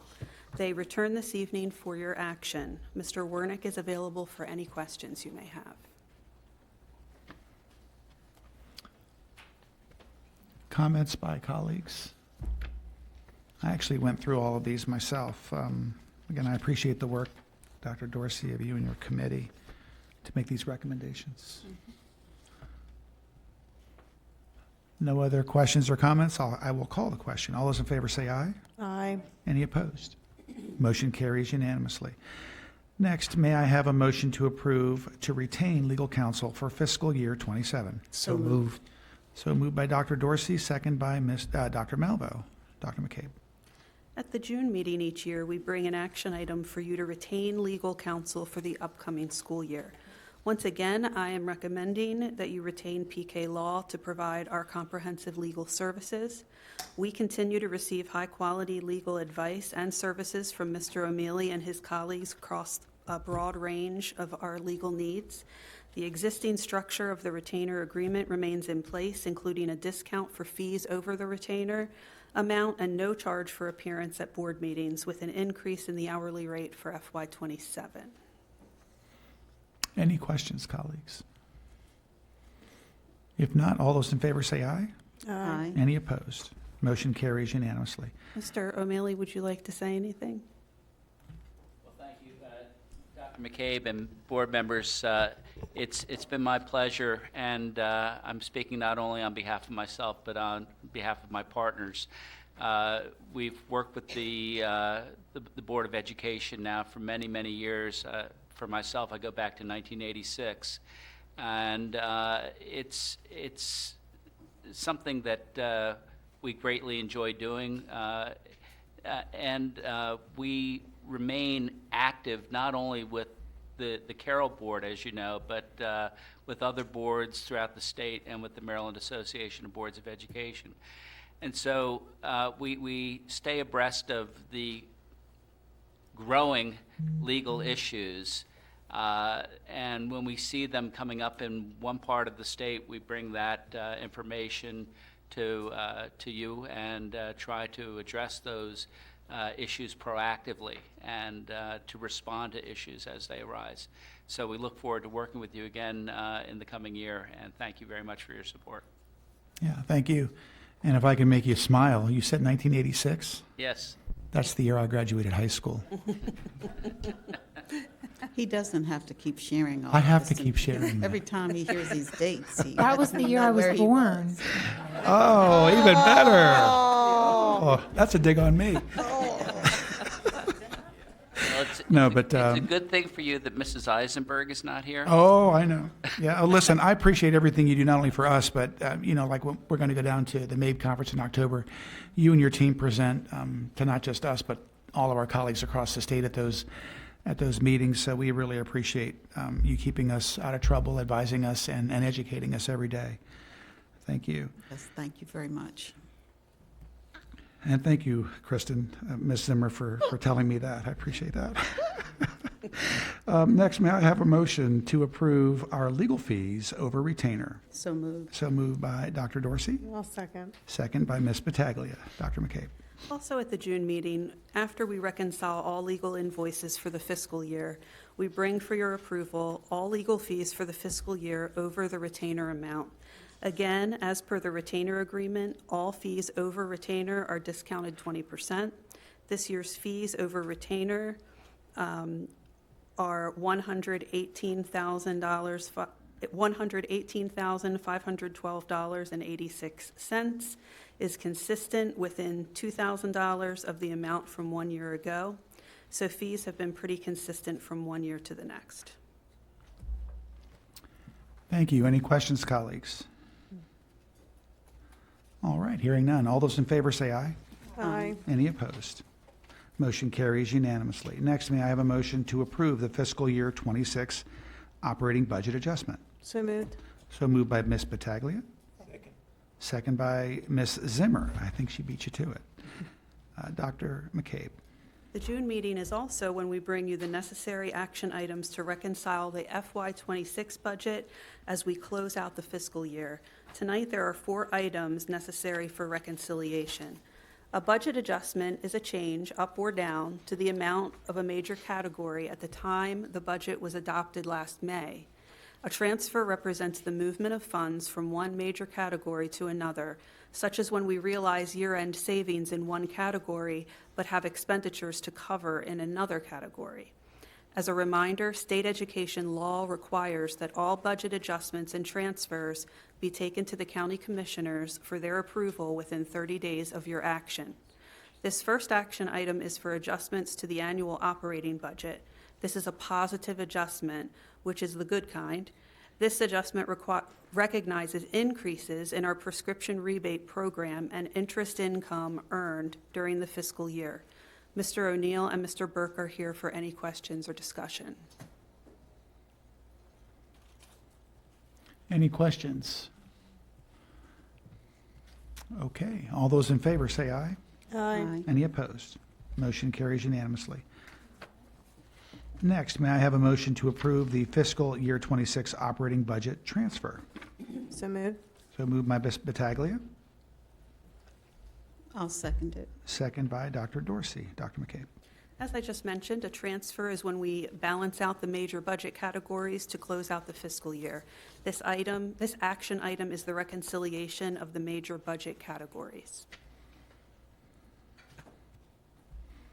Any comments by colleagues looking over the numbers?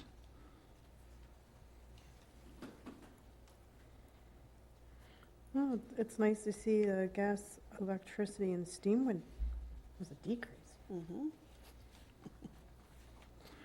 Again, the thing that caught my eye was the employee health insurance, the 5.6 million. Is that, I guess, assuming claims by employees? Is that? Yeah, again, it's a discussion about claims experience, in particular, the number of high claimants we have on our plan. We have some work that's been underway for a bit now that we'll probably be sharing with the board in the fall when we sit down to talk about planning for the FY28 budget. We'll also be doing some work with the employee groups over the summer to look at some cost containment strategies going forward as well.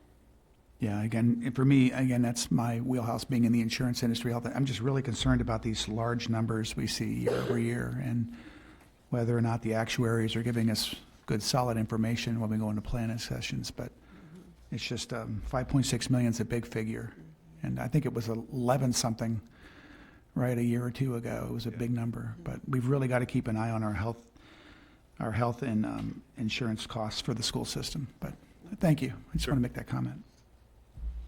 Any other questions or comments? All right, hearing none. Call the question. All those in favor say aye. Aye. Any opposed?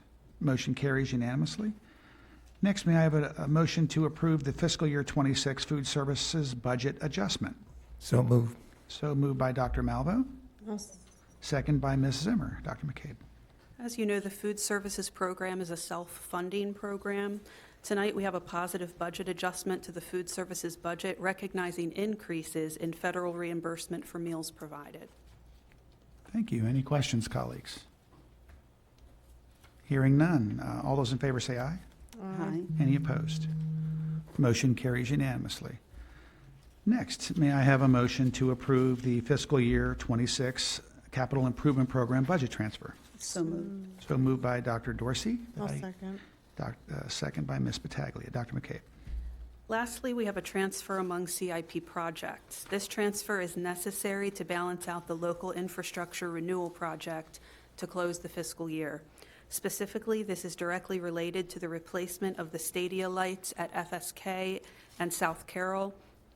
At the time we brought that item to you, we noted we would need to take some action to cover the expenditure in FY26. This is that action.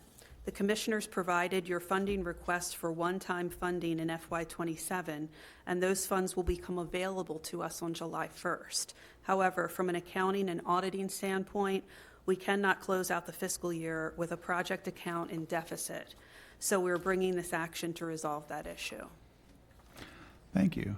Now, that's 4 of our 7 schools that have new lights. How are the other 3 doing? They've all been tested and examined, and the other 3 passed. So Great. We're good for hopefully a decade or more. Knock on that wood. Yes, sir. Any other questions or comments? Okay, hearing none, I'll call the question. All those in favor say aye. Aye. Any opposed? Motion carries unanimously. Next, may I have a motion to approve the ratification of collective bargaining agreements with the Carroll Association of School Employees case? So moved. So moved by Dr. Malvo, seconded by Dr. Dorsey. Dr. McCabe. Your negotiation team and the case team have had a collaborative and successful collective bargaining process this spring.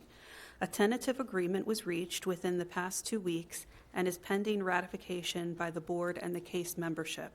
This agreement is a 3-year agreement for salary and makes other updates or improvements to working conditions. Any questions or comments? Thank you, Ms. Porter. Really appreciate it. Okay, I'll call the question. All those in favor say aye. Aye. Any opposed? Motion carries unanimously. Next, may I have a motion to approve the ratification of collective bargaining agreement with the American Federation, State, County, and Municipal Employees, AFSCME Local 2741, Council 3. So moved. So moved by Ms. Battaglia. Second by Ms. Zimmer. Dr. McCabe. Likewise, your negotiations team and that of AFSCME also have been hard at work this spring and achieved a tentative agreement within the past 2 weeks as well. The agreement is ratified by AFSCME and now requires board ratification. Like the prior item with CASE, the agreement with AFSCME is a 3-year term on salary and other working conditions.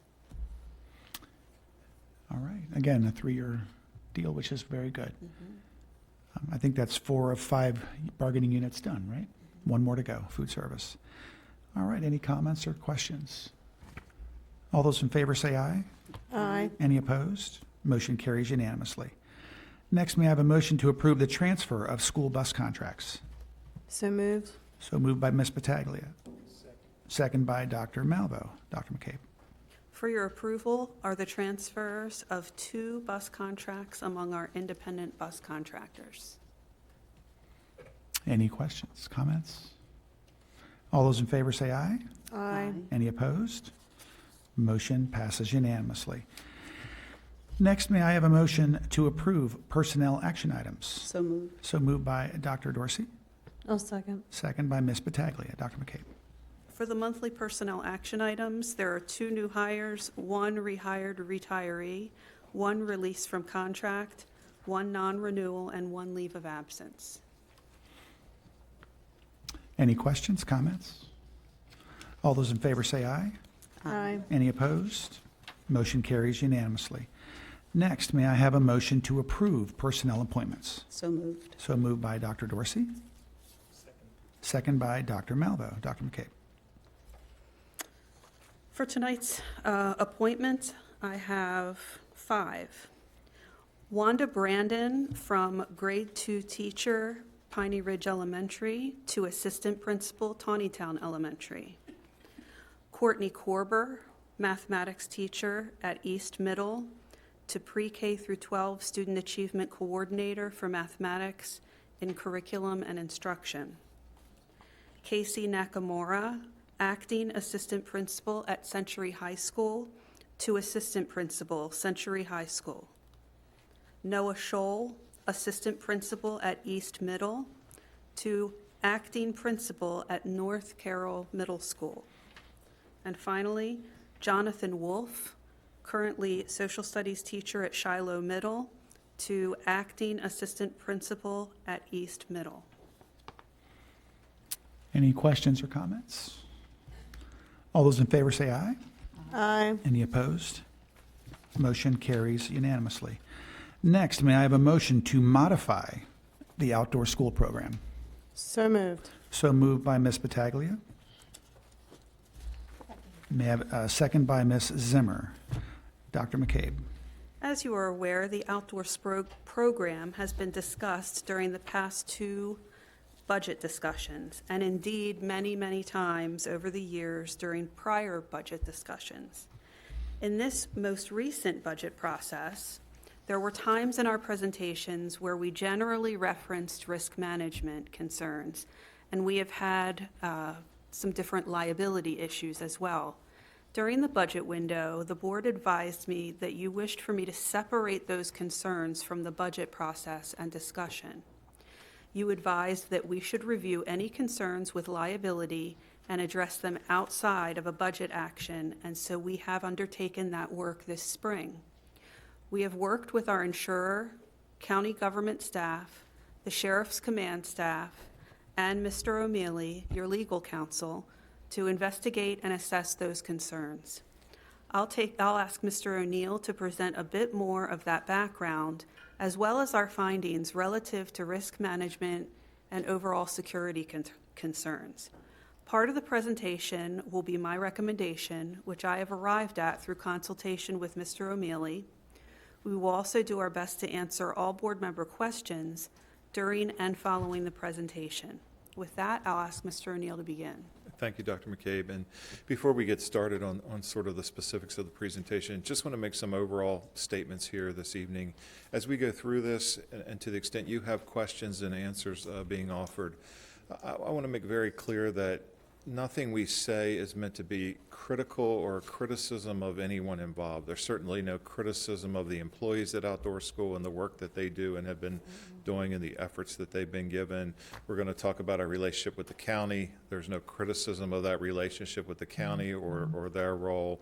A lot of endless and ongoing articulation with Sheriff DeWeese and his staff, and that relationship couldn't be, in my mind, more positive. So none of these things that we raise should be viewed as there's a concern that we have with folks that work at Outdoor School or with any other county agency or partnership. Ultimately, when we get into this, I'll probably mainly defer to legal counsel on what to say publicly or not to say. I guess, just in general, to say at the beginning, when you were going through the council reports at the earlier stage of the agenda, Ms. Battaglia, who's the board liaison to the Security Council, made a statement something like, there's some things we discuss on a Security Council meeting that's not open to the public. That's the only council that's not always open to anyone in the public. So while I do understand and I do appreciate people's desire to want to know everything and sort of their anxiety with not being able to understand or know every detail, there are certain things you would just not expose publicly and allow your vulnerabilities to be that exposed to anyone who would hear them and wish to take an action as a result of what they now know. So those are kind of the general statements. As we go through this, a little bit of recap here that the superintendent already said. Last couple of years when we've talked about this, we've, as part of a budget conversation, said we have some other liability concerns. Dr. McCabe just shared how we ended up here now. You asked that we separate that, and so we did. One of the first things we did was to contact our insurer and ask that they conduct a risk assessment of our outdoor school program. So they completed that I want to think in March is when I received the results. It's not grouped this way as a report, but kind of the way in which we sort of took it and went from there was to say, we'll look at physical improvements to the site and the facilities out there, supervision at the program, especially the overnight portion of the program, and then security and law enforcement coverage as part of the program. The insurer sent a risk assessor out to the site. They did a walkthrough and a comprehensive assessment of the program.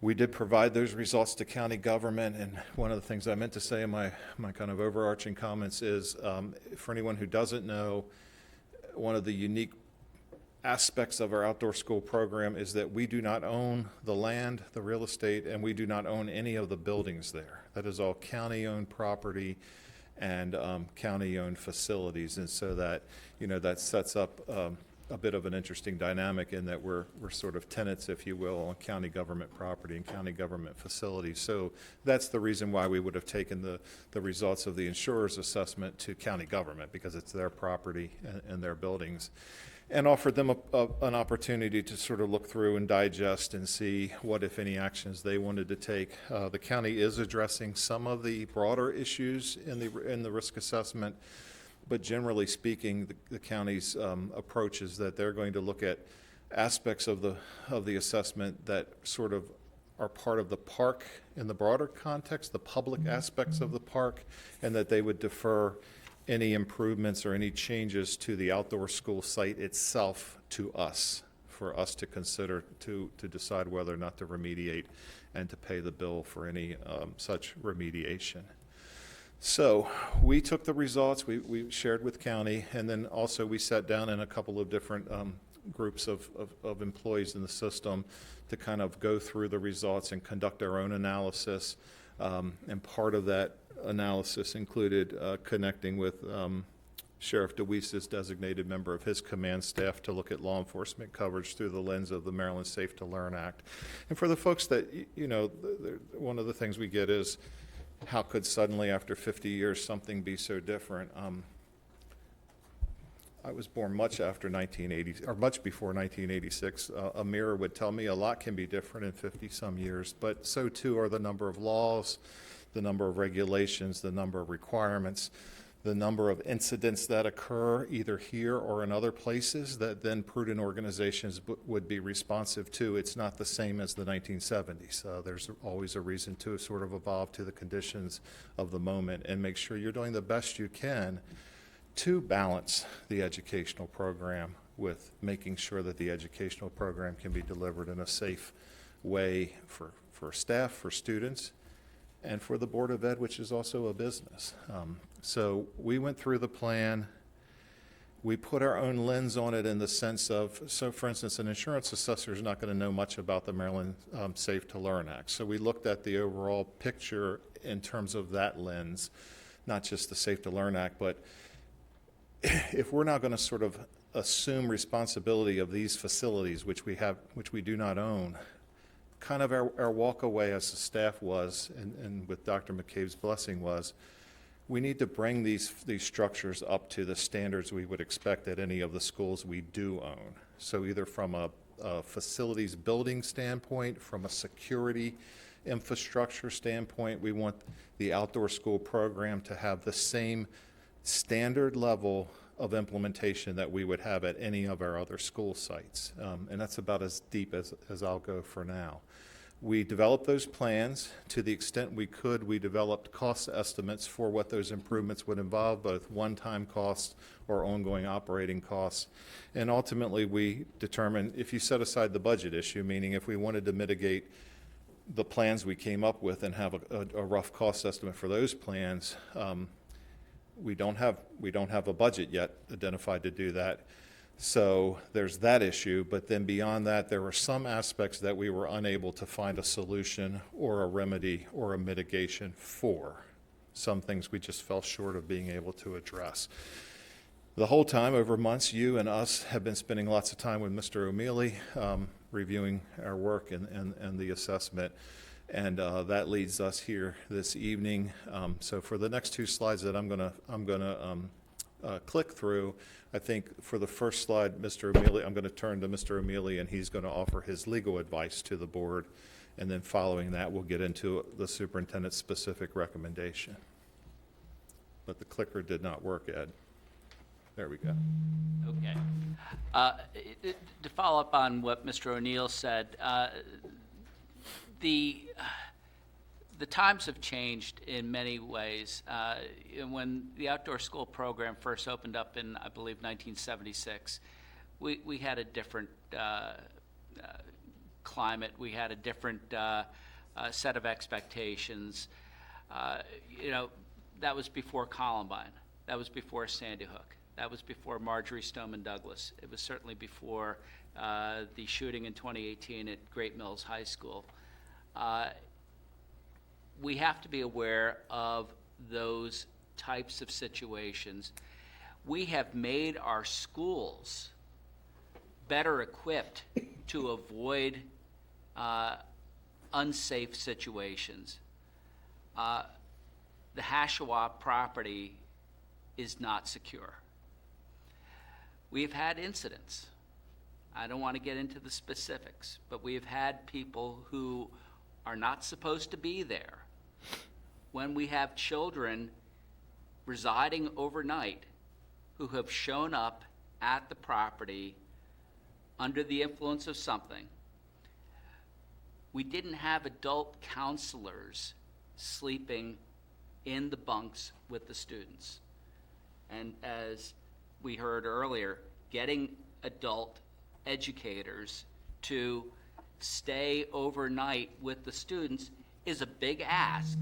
It has collective bargaining ramifications, and it's doubtful whether we could do it. We've got high school kids serving as bunk room counselors.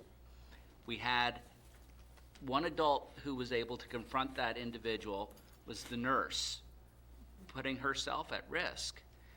The response time for the 911 call going to a remote area is longer than is typical here in Carroll County. That's just one incident. But if it happened once, it could happen again. And while there are risks in other areas, such as sports, we heard, yes, we have risks of injury in sports, and we certainly have sports-related injuries every year. And that's unfortunate, but it's part of playing voluntary extracurricular activities when you're a high school student, being aware of the risk and having a physical and having your parents and your physician signing that permission form. That's a big difference from a sixth grader overnight under the supervision of an 11th or 12th grader. All right, how do we secure this situation? Well, so there are one-time costs and there are ongoing costs. One-time costs might be to provide a secure perimeter, provide fencing around the Hashawa site, provide security gates, security cameras, providing fiber optics so that we have the ability to have Wi-Fi connection, which we don't reliably have out there, the ability to contact 911 when otherwise you only have one bar on your cell phone. That's a one-time cost.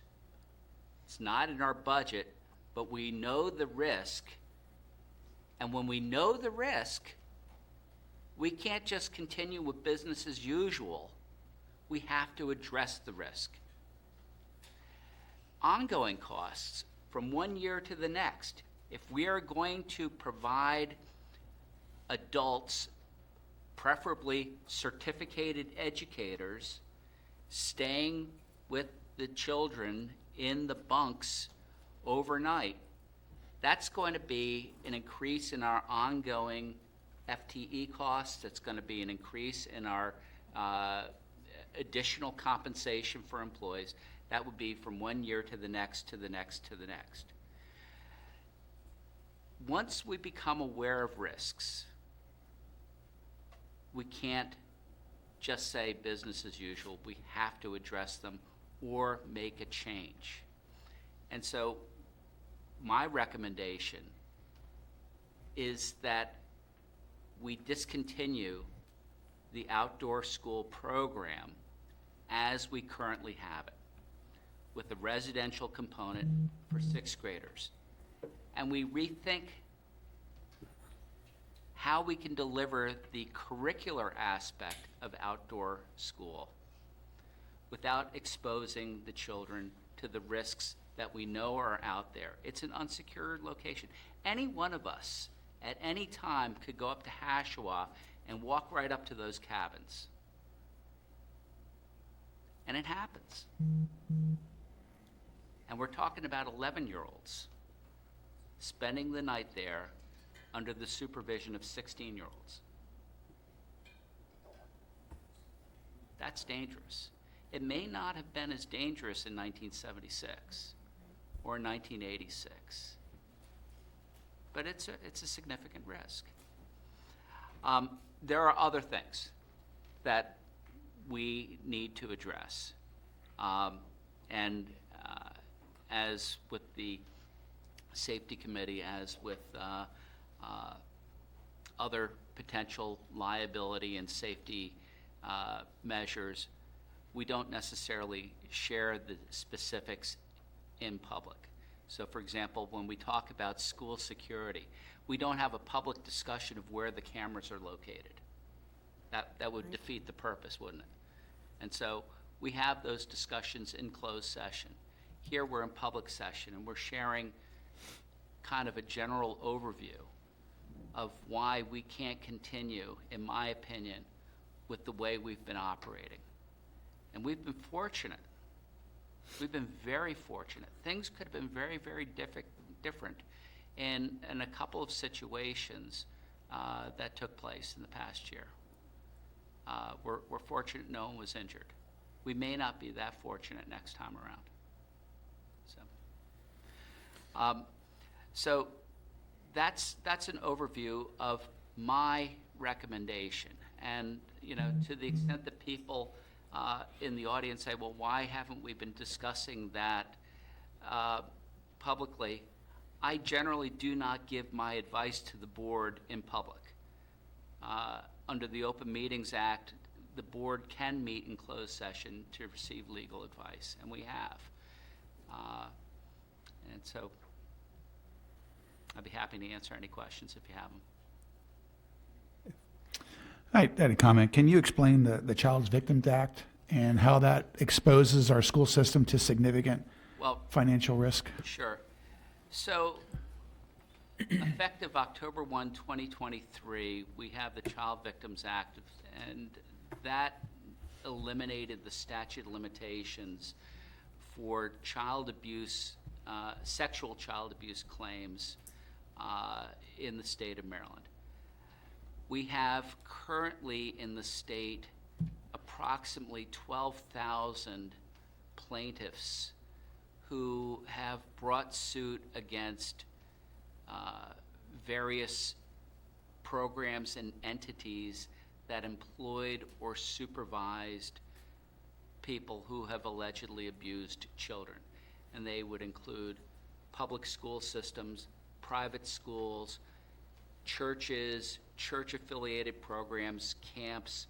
The largest number of cases in the state of Maryland, many people are surprised, are against the state itself because of the youth detention centers at places like Hickey, Backbone Mountain, and other facilities.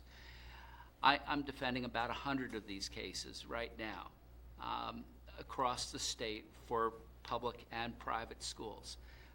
We have 6 cases in Carroll County. That's typical.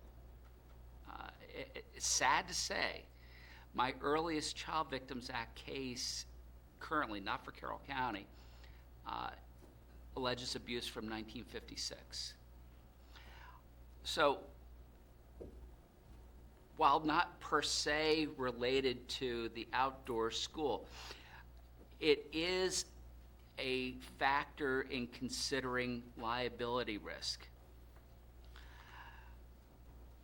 because it's in settings such as we have in the outdoor school program, or that we have in summer camps, or that we have with scouting organizations, where the level of supervision is perhaps not as rigorous as we have in a classroom setting,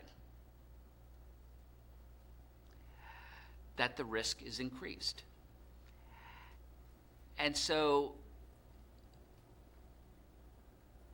a situation that might occur in 2026,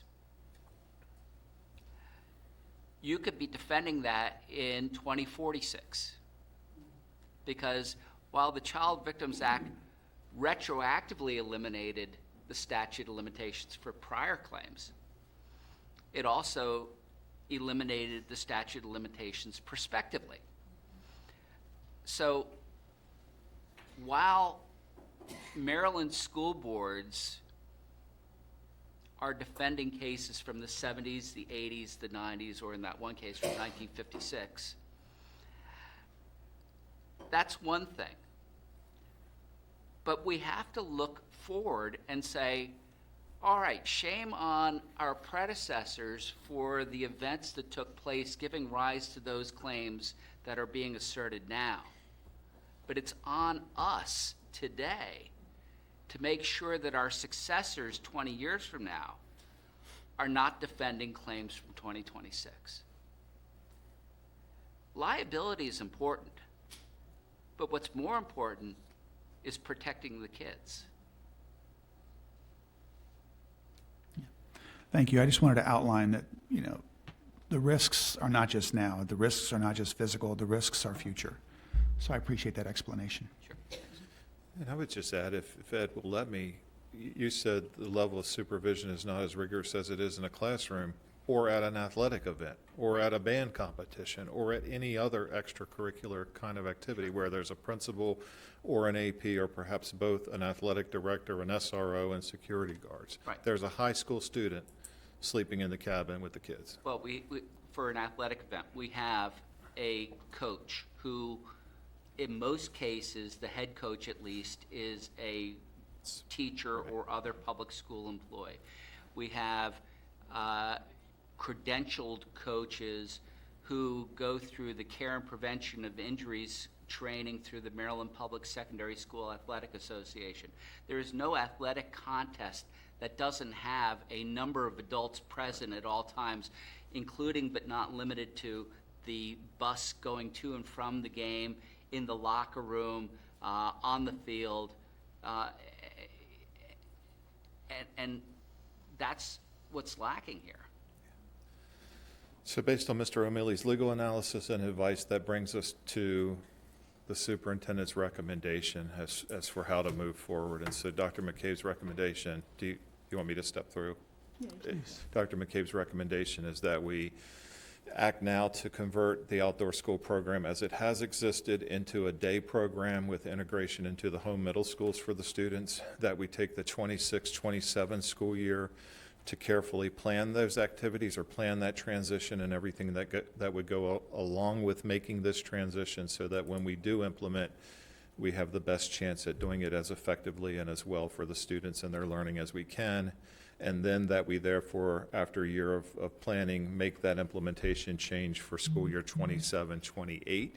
And as part of that, shift the curricular focus from 6th grade, where it's historically been, to 7th grade, which perhaps in some ways aligns more closely with curriculum in the first place. But secondly, it would mean that no Carroll County Public Schools student would have missed out on the opportunity of the outdoor school curriculum. So in other words, 6th graders next year who would be attending, if we carried forward as we have been, they would be the 7th graders 2 years from now. And so no student would have missed an opportunity to take part in the program. And with that, it's back to questions or discussion. Yes. Dr. Dorsey? I know we said we would take a year to certainly plan out that day program, but initially, how many days are we looking at, or is all of that going to be decided once it's been planned out? Yeah, I think think that's something we would take a look at as part of that planning process to determine what's reasonable and what could work. And then with that first bullet point of integration, what could happen at the school, what could also happen, at the, as part of the day program. But I think that's something that we would like to take the time to be able to do it right when it comes to planning. Okay. We know that we could put something together this summer and have sixth graders start with the day program in September, but we want this to be a rigorous program. We want it to be a thought-through program.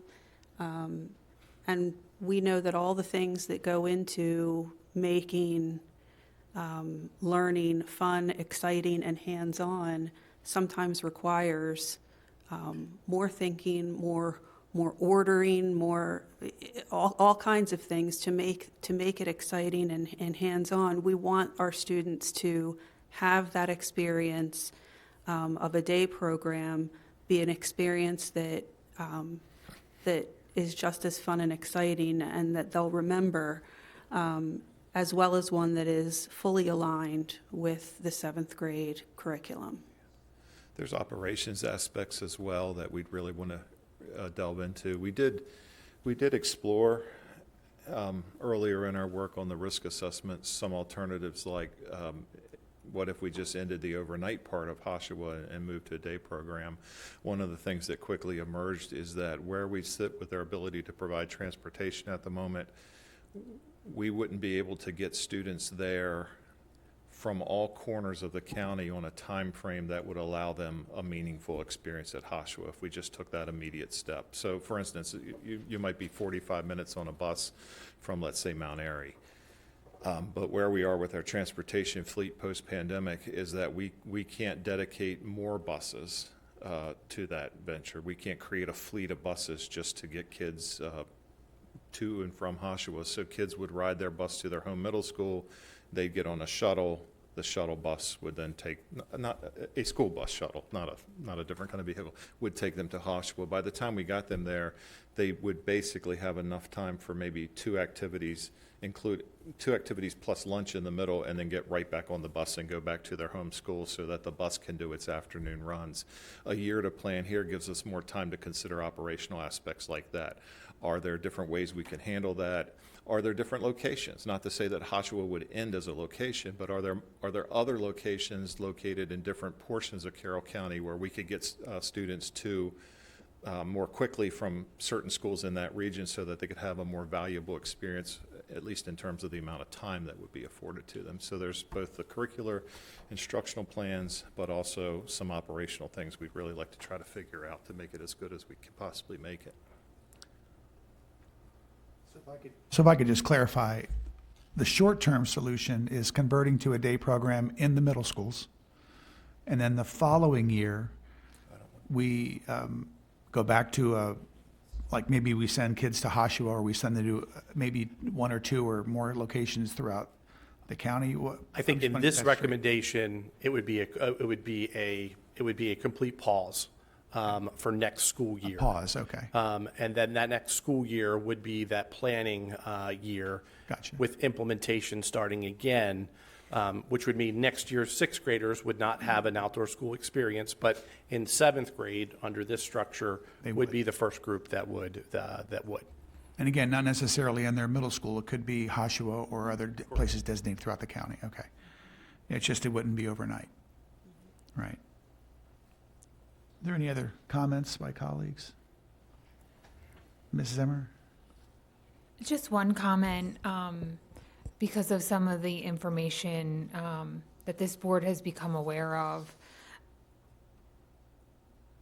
Even if we lived in the perfect world where we had all the money to institute all the necessary changes to make outdoor school safe in the eyes of the insurance person or the folks who came out and did the threat assessments, even if we were able to do all of those things, there are still safety concerns that we would never be able to address, even with all the money in the world. I don't want anybody who's listening this evening to think that we are making this decision lightly. It's very, I don't want to speak for my board members, but it is very upsetting for the 5 of us. And some of the things that we've learned, that parents send their kids to schools and they trust that nothing's going to happen to their children. And again, because of some of these safety concerns, and they're not minor, we're not closing outdoor school and the overnight portion because of minor concerns. These are major things. And if I can't send my kids, I can't in good faith send your kids either. So just a comment on where we are making this decision. Dr. Malva. Yeah, maybe I echo some of those comments. To convert this to a day program where the academics would be the same, where there would be some variety of places which students could go, and perhaps make things even a little bit easier in terms of commuting to do the outdoor school for different parts of the county. I don't take this lightly. I've said over and over I want to keep outdoor school in place. I think with my background as a study abroad coordinator and helping people have gap years, I understand the value of education outside those 4-walled classrooms and outdoor school. I think it's very important that it's maintained, and if it can be done so in a way that mitigates risks, and not doing away with it, but mitigating risks and continuing with it, I think that's a win.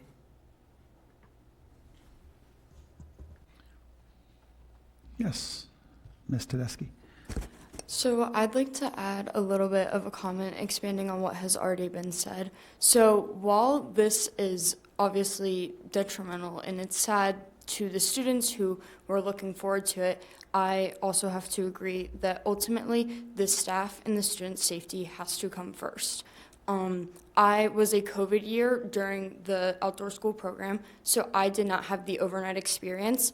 And while I did hear my siblings' experience and be like, oh, I wish I could have that, the staff and the curriculum advisors did an excellent job at creating a fun, engaging, and rigorous space where even though we weren't staying overnight, we were still able to learn and be able to engage with our environment. So ultimately, I'm agreeing with the rest of the board, and we need to protect our students ultimately. Student safety should be our first priority, but we should also still be able to keep this program that is so treasured and prized in Carroll County running, so that way we're able to educate our students in environmental studies. Thank you, Ms. Tedeschi. Anyone else? I'm just very happy with this recommendation. I think this is the best scenario in case, instead of closing it all together. As a parent, we try to mitigate the risks of our children daily between seat belts, bicycle helmets, life jacket on a boat. When we have our children go off to school, our school systems are responsible to making sure our students are safe. And there are safety measures in place in our schools, such as locks on the doors, strangers aren't permitted in, you have to show IDs. And unfortunately, some of those things don't exist in other places. So I'm very happy to see that this is, to me, a very good alternative, especially with it lining up with the environmental science curriculum for 7th grade. So that way they are using what they're learning that correct year. So Dr. McCabe, I do appreciate that. I feel that you have heard the community as well as other parents' concerns regarding the risks, especially for people who live in that area and understand that area. I'm very thankful for this part, so thank you. Mm-hmm. I'll just say that I know the optics don't look that great, as far as us continuing to bring it up as we're receiving more and more information. But I guess I've sort of landed with, you know, it's like everything else. The more you know, or when you know more, you do better, or whatever. I'm, you know, just hearing some of the concerns. I'm sure even when the school first opened back in the 70s, you know, people still would have had, you know, certainly concerns for their children's safety. And, you know, I sort of thought about it earlier, and I thought for my own children's experience, I mean, you know, as parents, we just packed them up and sent them on their way and said, have a good time, have at it, and, you know, really didn't think a whole lot more than that, but still felt like whoever was in charge of the outdoor school would certainly be looking out for their safety. I'm not saying we weren't concerned at all about safety back then. But again, you know, we certainly acknowledge that with it being a different day and time, and with so many other kind of risk factors that are out there, I don't think we have a choice, certainly, because, you know, the bottom line is we do have to look out for the safety and the well-being of our children. I know this has been a popular program for the most part throughout the years, and, you know, it's hard to think that, you know, we're at the point now where we're looking at making a major change like this, but I think, you know, we're not just closing the doors and saying, okay, you know, that's it, we're not going to provide, we know we're not going to provide an overnight experience again with some of the concerns that are there. But again, we're not closing the door and saying we're not going to, you know, have other kinds of environmental type activities to involve the children in. So I guess we're trying to make the best of both worlds here. We know that we can't continue with the overnight program with the information that we certainly have. You know, I appreciate you, Dr. McCabe, in saying that, you know, we'll just take the time to develop a new sort of outdoor program. And certainly I know with everyone working to tie in all of the environmental learning outcomes and objectives, I'm sure it's going to still be a very rewarding program for the students. And I like that, again, you're acknowledging that, you know, it really is a better fit for the 7th grade students at this point anyway.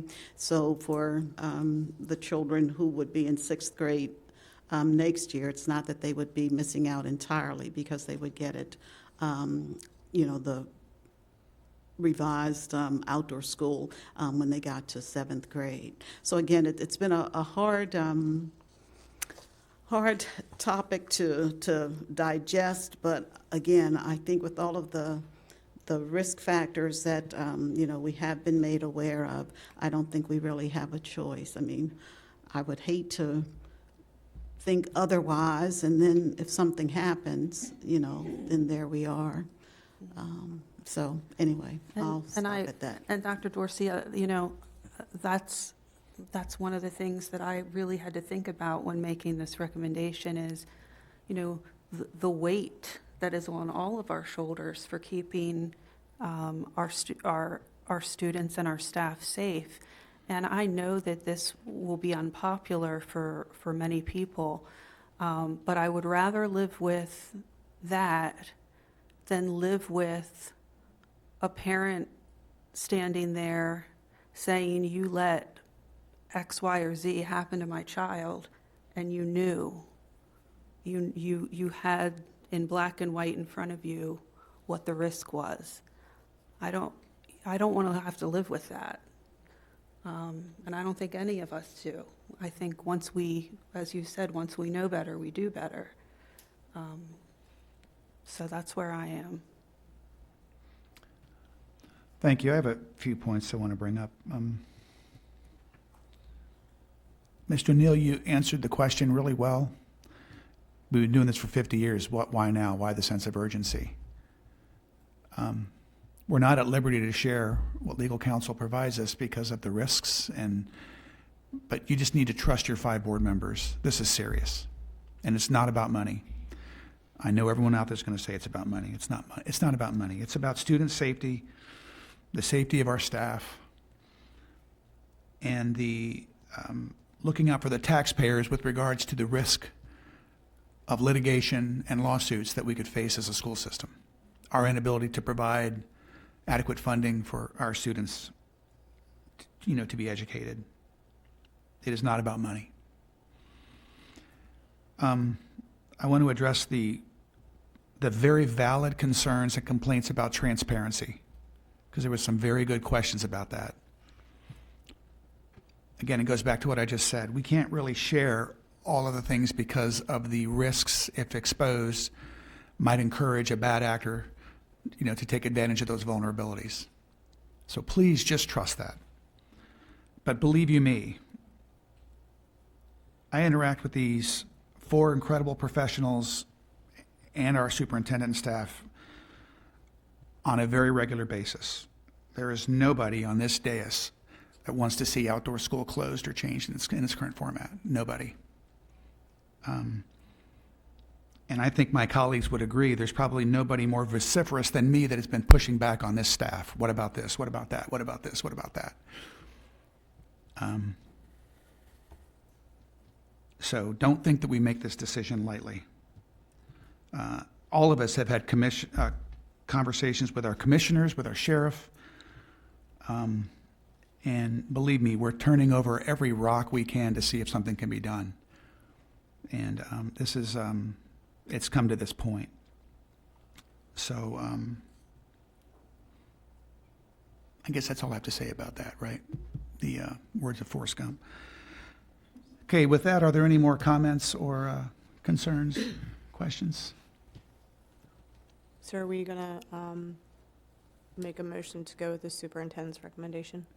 Yeah, so we already have a motion on the floor, and if I can, without objection, I would like to task our CAC, our Community Advisory Committee, to consult with our principal of outdoor school and our staff, because I want our CAC and our parents and our administrators to have a direct say in how we move forward, in how we shape outdoor school to convert it to a day program.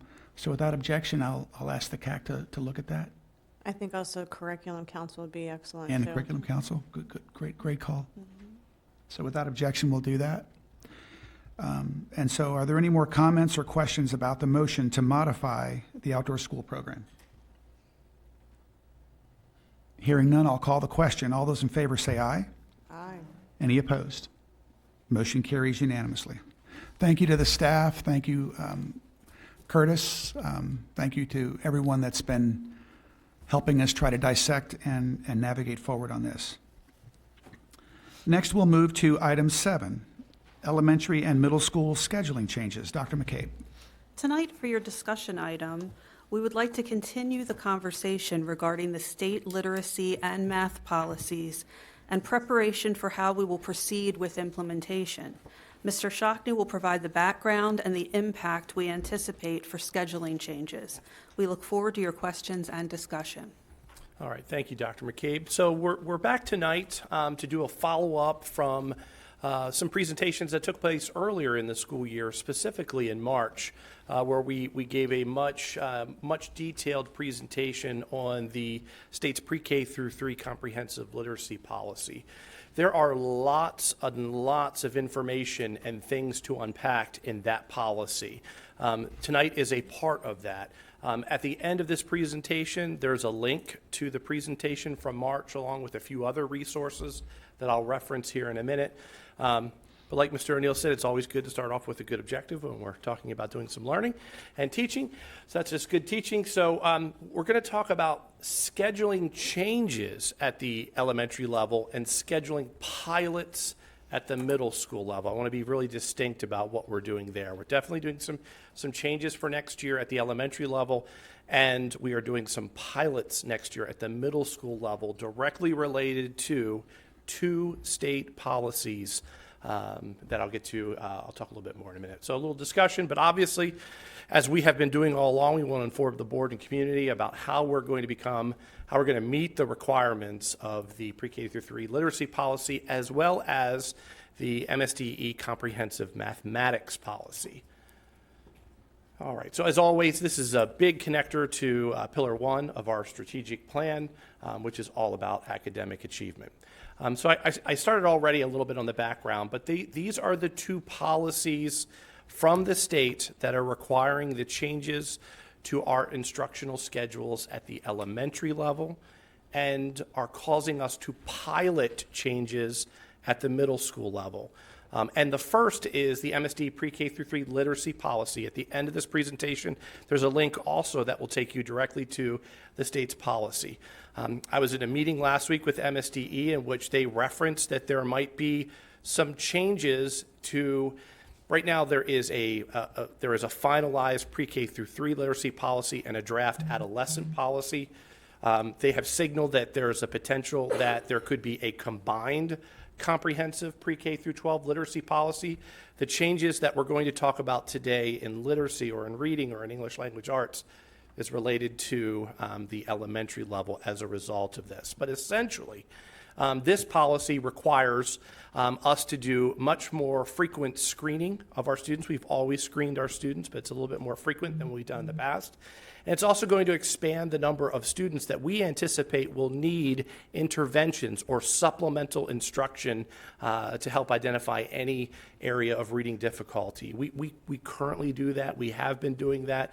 But we anticipate through this policy that we're going to need to serve more students in that. So a catalyst, the catalyst for this change at the elementary level is that policy. And we've always done intervention, we've always done enrichment for students where we can differentiate and do a little bit more with. But we have to have dedicated time, and that dedicated time has to be in addition to the core instruction. In the past, we may have been able to have a little bit of flexibility and creativity. That is gone. We have very distinct times. At the middle school level, there is a MSD comprehensive mathematics policy. Now, that comprehensive mathematics policy is pre-K through 12, but at the middle school level is requiring a minimum of 60 minutes daily for mathematics instruction and increased time for supplemental mathematics instruction. So a minimum of 60. And I've got Ms. Gramada and Dr. Farver here who in a few minutes are going to walk us through kind of what it looks like now we're going to get to, what some sample schedules might look like, and also be able to articulate kind of the why behind this, because the middle school is a great example. A minimum of 60, well, that sounds like it's an easy thing to do, but given our structures, it's a really complex thing to do, given our enrollment, given our number of students on a team, the number of teachers on a team, and so forth. But the central theme in both of these policies is that we need to be providing additional supports that don't impact Tier 1 or core instruction. That we don't want to provide students additional supports at the cost of them missing their core instruction, because if we do that, that student's always going to be behind. And that is definitely not the spirit of what we're trying to accomplish. So with that little bit of background, I'm going to turn things over to Dr. Farver first, who's going to go over elementary changes. Ms. Gramada then is going to talk about middle school, and then we have Mr. Werdick, who's going to talk a little bit about this and what it means in curriculum instruction. So Dr. Farver, it's all yours. Sorry, I jumped the gun a little bit there. Okay.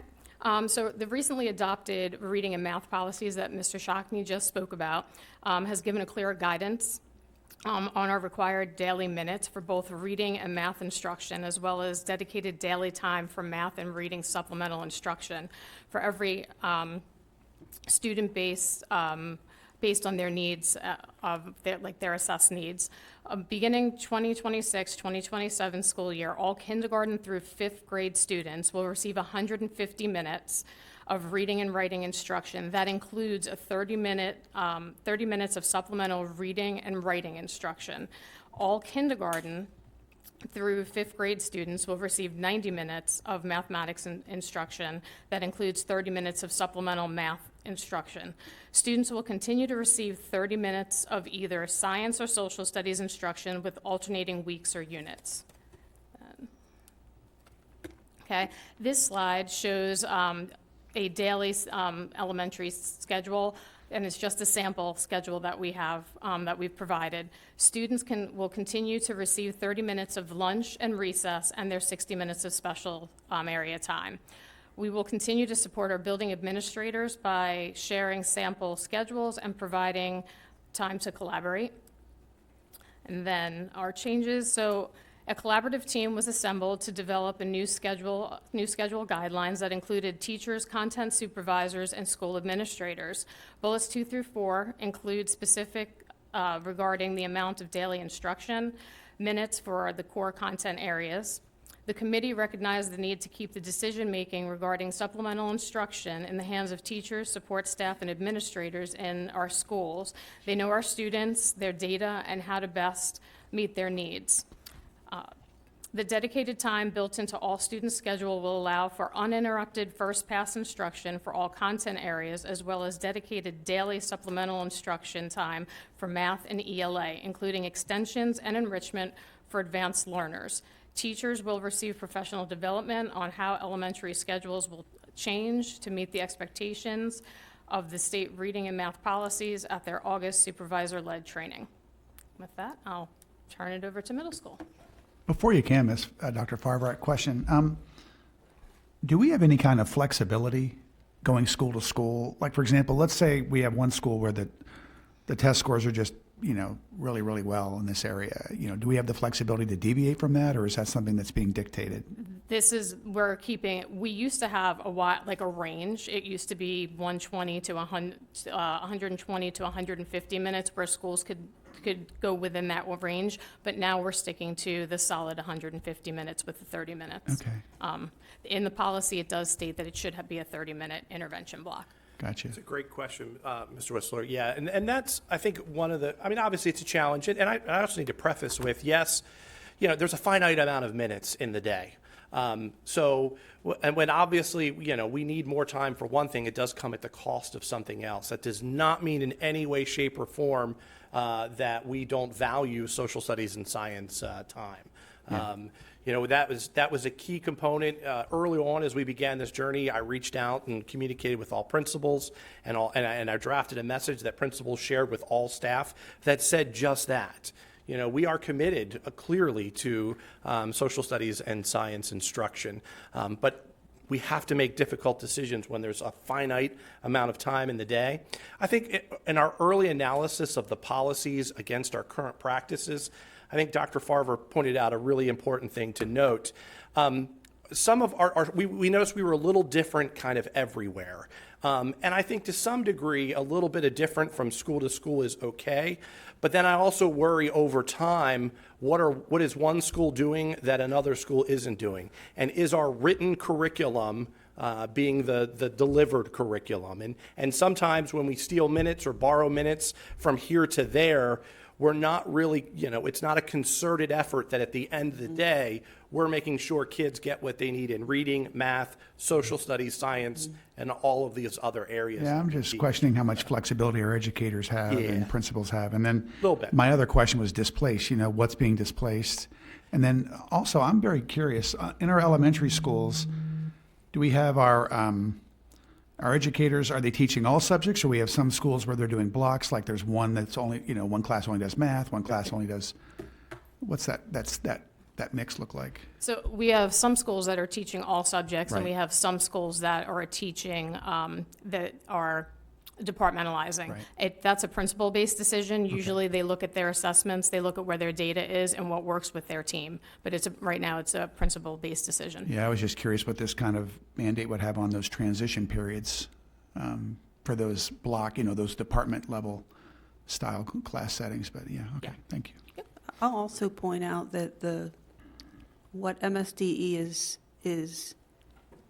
is directing us to do as far as the minutes for social studies and science, it's the same direction that we've had since before I started teaching. It was always 30 minutes, 30 minutes, alternating social studies and science. It only has been in the last few years that we've given more flexibility for elementary teachers to determine, as they departmentalize in humanities and STEM, how much social studies and how much science that we're going to do per day. So this really goes back to what as a county and a state we've been doing for most of the time.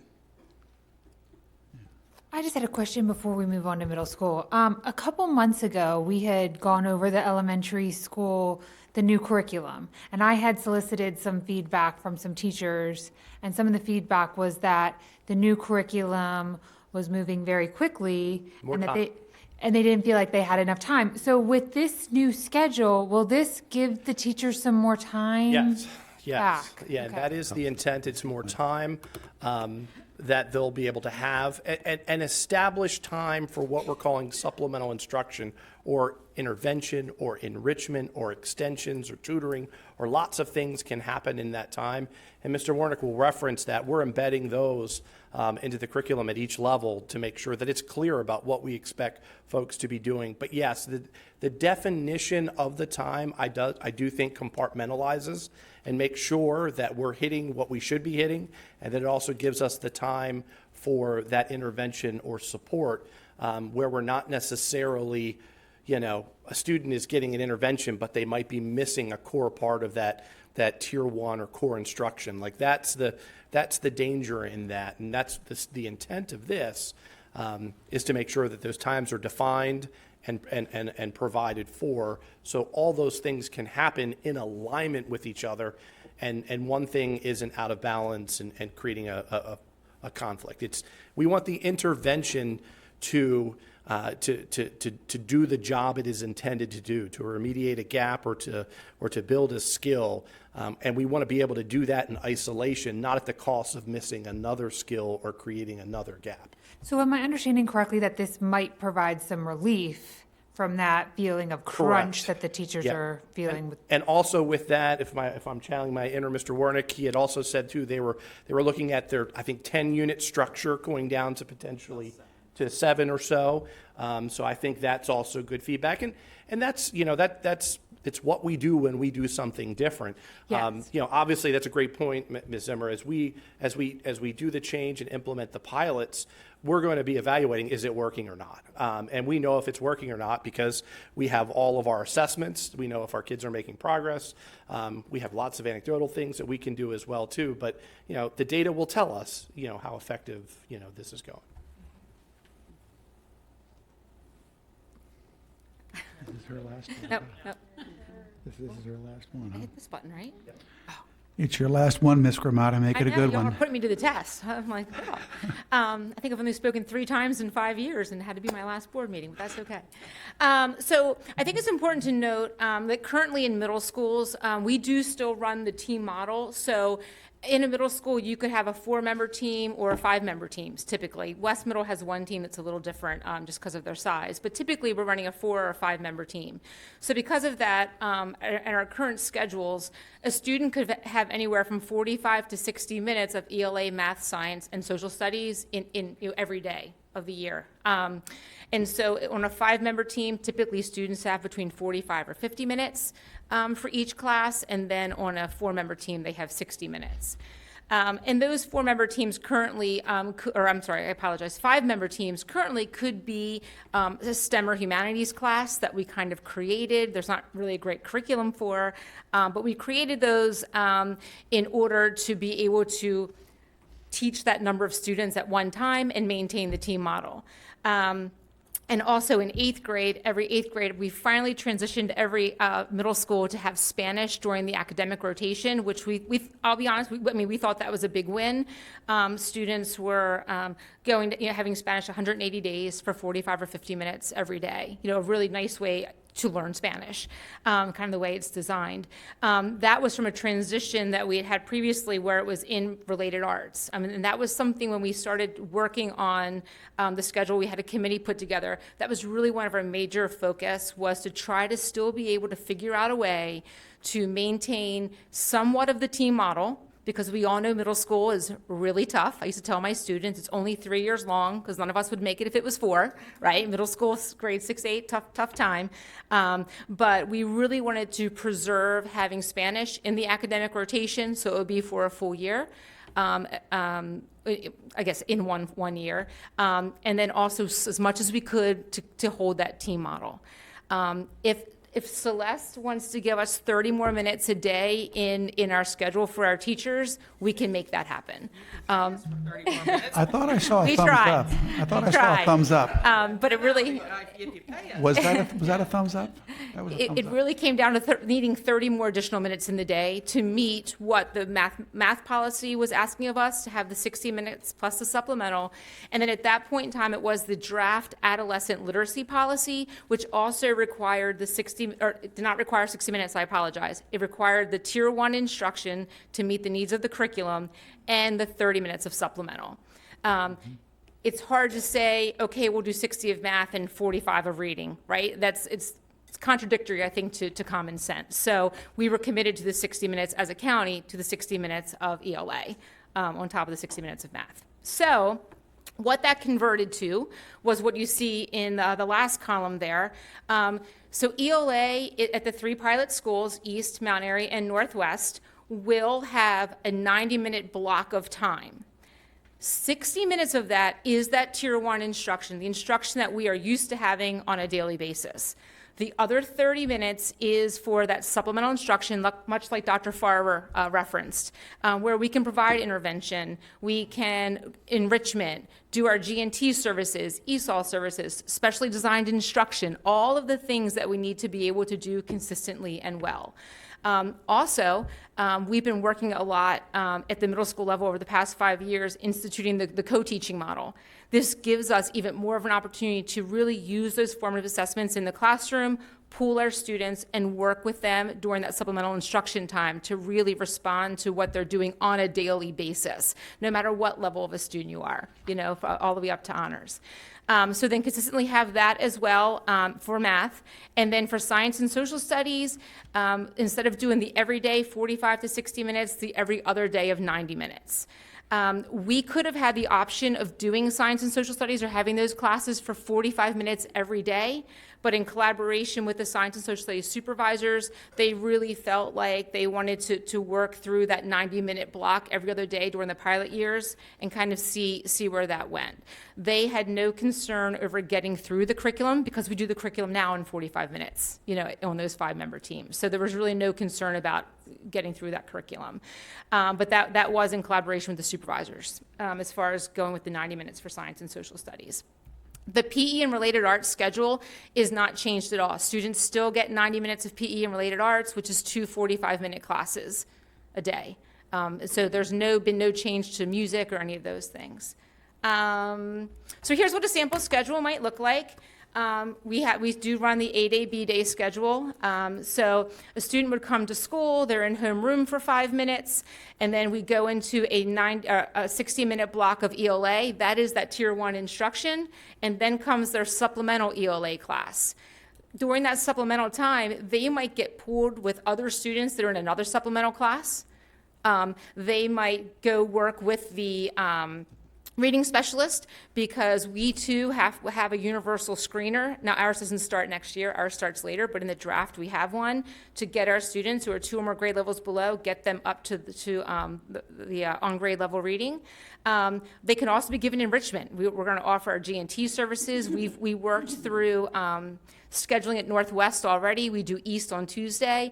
We're having supervisors there to help schedule, the special education supervisors, the G&T, Pam Mesta, and ESOL. We are all there scheduling and creating and putting kids in classes together to use that supplemental time as efficiently as possible to meet students' needs, but to also have that flexibility that you have to have when kiddos have to come in and out of that intervention. So I'm actually a little bit, I know people aren't super excited, I'm a little excited about it, and I'm sad I'm going to miss it. But so then a student might go to science for 90 minutes on A day. If it were a B day, they would go to social studies, have 30 minutes of lunch.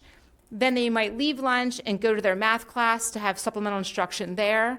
There's 60 minutes of math. And then, like I said, they have the typical PE and related arts schedule, just like we've always had. Spanish is the one thing that throws a twist in there. Yeah. Yeah, the only thing I'm concerned about is, sacrificing the social studies and science instruction, but I get it. And then again, what kind of wrench would it throw into the works if we had a half day or a snow day or an early release? How would that kind of really modify that kind of schedule? So we have those. I don't have them typed up, and I apologize. Oh, but that's okay. but the committee did come up with a 2-hour delay schedule, a 2-hour and 45-minute early schedule, and also a club schedule for twice a month. So in middle school, and I'm all about rigor and instruction, but we have found great value in having some clubs during the day to engage students, get them in, and so we will continue to have that the club schedule as well. But I don't have that in the slide. But we did create them. Oh, I'm glad you're thinking of it. Yeah, thank you. We did. So for our pilots, like I said previously, the supplemental instruction can include reteaching, SDI, extensions, tutoring, interventions based on achievement data. It can also just be the teacher responding to what happened in class that day.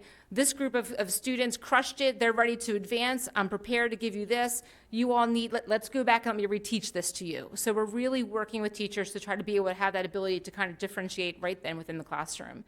Again, I just want to reiterate, instrumental music, vocal music, everything's great, nothing's changes. There's still all of those opportunities for students. The clubs I mentioned before, and here is the one negative, and we own it. We worked very hard. We even tried creating a high school schedule to see if we could get Spanish to be every day, in 8th grade. I need a half hour. There's just not enough time in the day to make it happen. Yes, and that's why in the transition year of going to the new schedule, the 8th grade students that year do not get credit. So, and we hear you, yes, I don't, there's nothing that we could do about it. We really tried. That was one of our main priorities when we started the process. So during that one transition year, students won't get Spanish 1, but next year, 7th graders will take Spanish A, like we used to do during PE and related arts, and they'll take Spanish B in 8th grade. So we'll go back, it's just that one group during that transition year. I almost wish we could offer a summer school kind of option for these Spanish folks. That way they can kind of make it up in summer school to get that credit. I don't know if that's something that we can explore and look into, but. We can certainly talk about it. Yeah, absolutely. Or could we give priority to them in high school at the first shot of scheduling? I don't think there'll be any problem to get into the Spanish 1. Yeah, usually, I should talk to Mr. King, but yeah, usually Spanish 1's an easy one to get into. Yeah, and they're aware, so they're prepared. They know they're going to have extra sections of Spanish 1 for a year. Sorry, I didn't mean to spring that on you. Yes. So next year, 7th graders at those 3 schools, they'll be fine. They'll get half of Spanish in 7th grade and half in 8th grade. It's just that one 8th grade transition year. Yeah, I'd love to see that gentleman's daughter get an opportunity to get credit. If we offered some, like I said, summer school kind of. Yeah, no, we agree. Yeah. But we'll certainly talk about it. Absolutely, for sure. Yeah. Thank you. We already have planned professional learning for all of the academic, special ed teachers, math resource teachers, and reading specialists planned for August 11th and 12th to come in for 2 days. The supervisor helped us plan it. Now, we have the agendas. We don't have all the activities. The principals will be there, and we're just going to go through and just provide professional learning for the teachers, differentiated by content area, about what they need as we move into this new schedule. And then that plan will be implemented throughout next school year in preparation for the schools that transitioned in 27-28. So we feel pretty confident about the professional learning opportunity there for the teachers. Just one more comment. Just jumping back to a comment that someone made during open comments, it is a pilot. So we're not certain that we'll be moving forward with it, and we are going to be sort of looking at it very critically to make sure that it's effective. Yes, we'll be looking at quarter grades, because I think that's, what is the achievement in the actual classroom? You would expect that they would improve. But quarter grades, MCAP, STAR reading, our common unit assessments in math, and then our common unit assessments in science and social studies. So we have, and then also I think it's very important to throw in there that data piece, the discipline piece, what is happening in the classroom? Is students being there for 90 minutes? Are we seeing more disruption and things like that? So that's the plan as far as assessing. And we'll get a report back here around this time next year to hear how it went? From John. His name is John. He's a very nice guy. You won't come back for that? I'll Ms. create the Bravada? chart for it, though. I'm happy to create the chart to have it all ready, though. But yeah, but that's the We'll plan. virtual you in.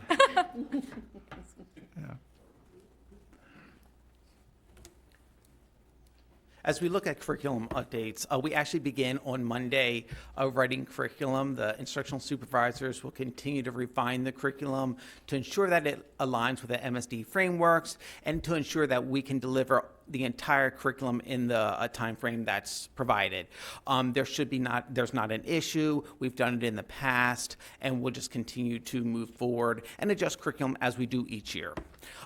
As we talked about ongoing professional development, we will have those days in August, but we will also have the pre-service days where we meet with all teachers, as well as the October full days, and then the spring full day, where we'll continue to provide professional development to teachers both at the elementary and the middle school level on the changes and the pilots, as well as with, our high school teachers, as always, with professional learning. We'll also continue to identify and implement interventions aligned to the curriculum that will really support our students both as an intervention and as an enrichment activity. So we'll continue to modify those throughout the pilot year to ensure that we're providing our students with the best instruction that will support their needs based on the differentiated needs of the classroom. And so we'll continue to look at all the aspects and ensure that our students continue to get the great instruction that they always have, in the past. Resources, again, there is the comprehensive pre-K through 3 literacy policy through MSDE. That was approved. They also currently have a draft of the MSDE adolescent literacy policy. Eventually, they may be combined as one comprehensive literacy policy.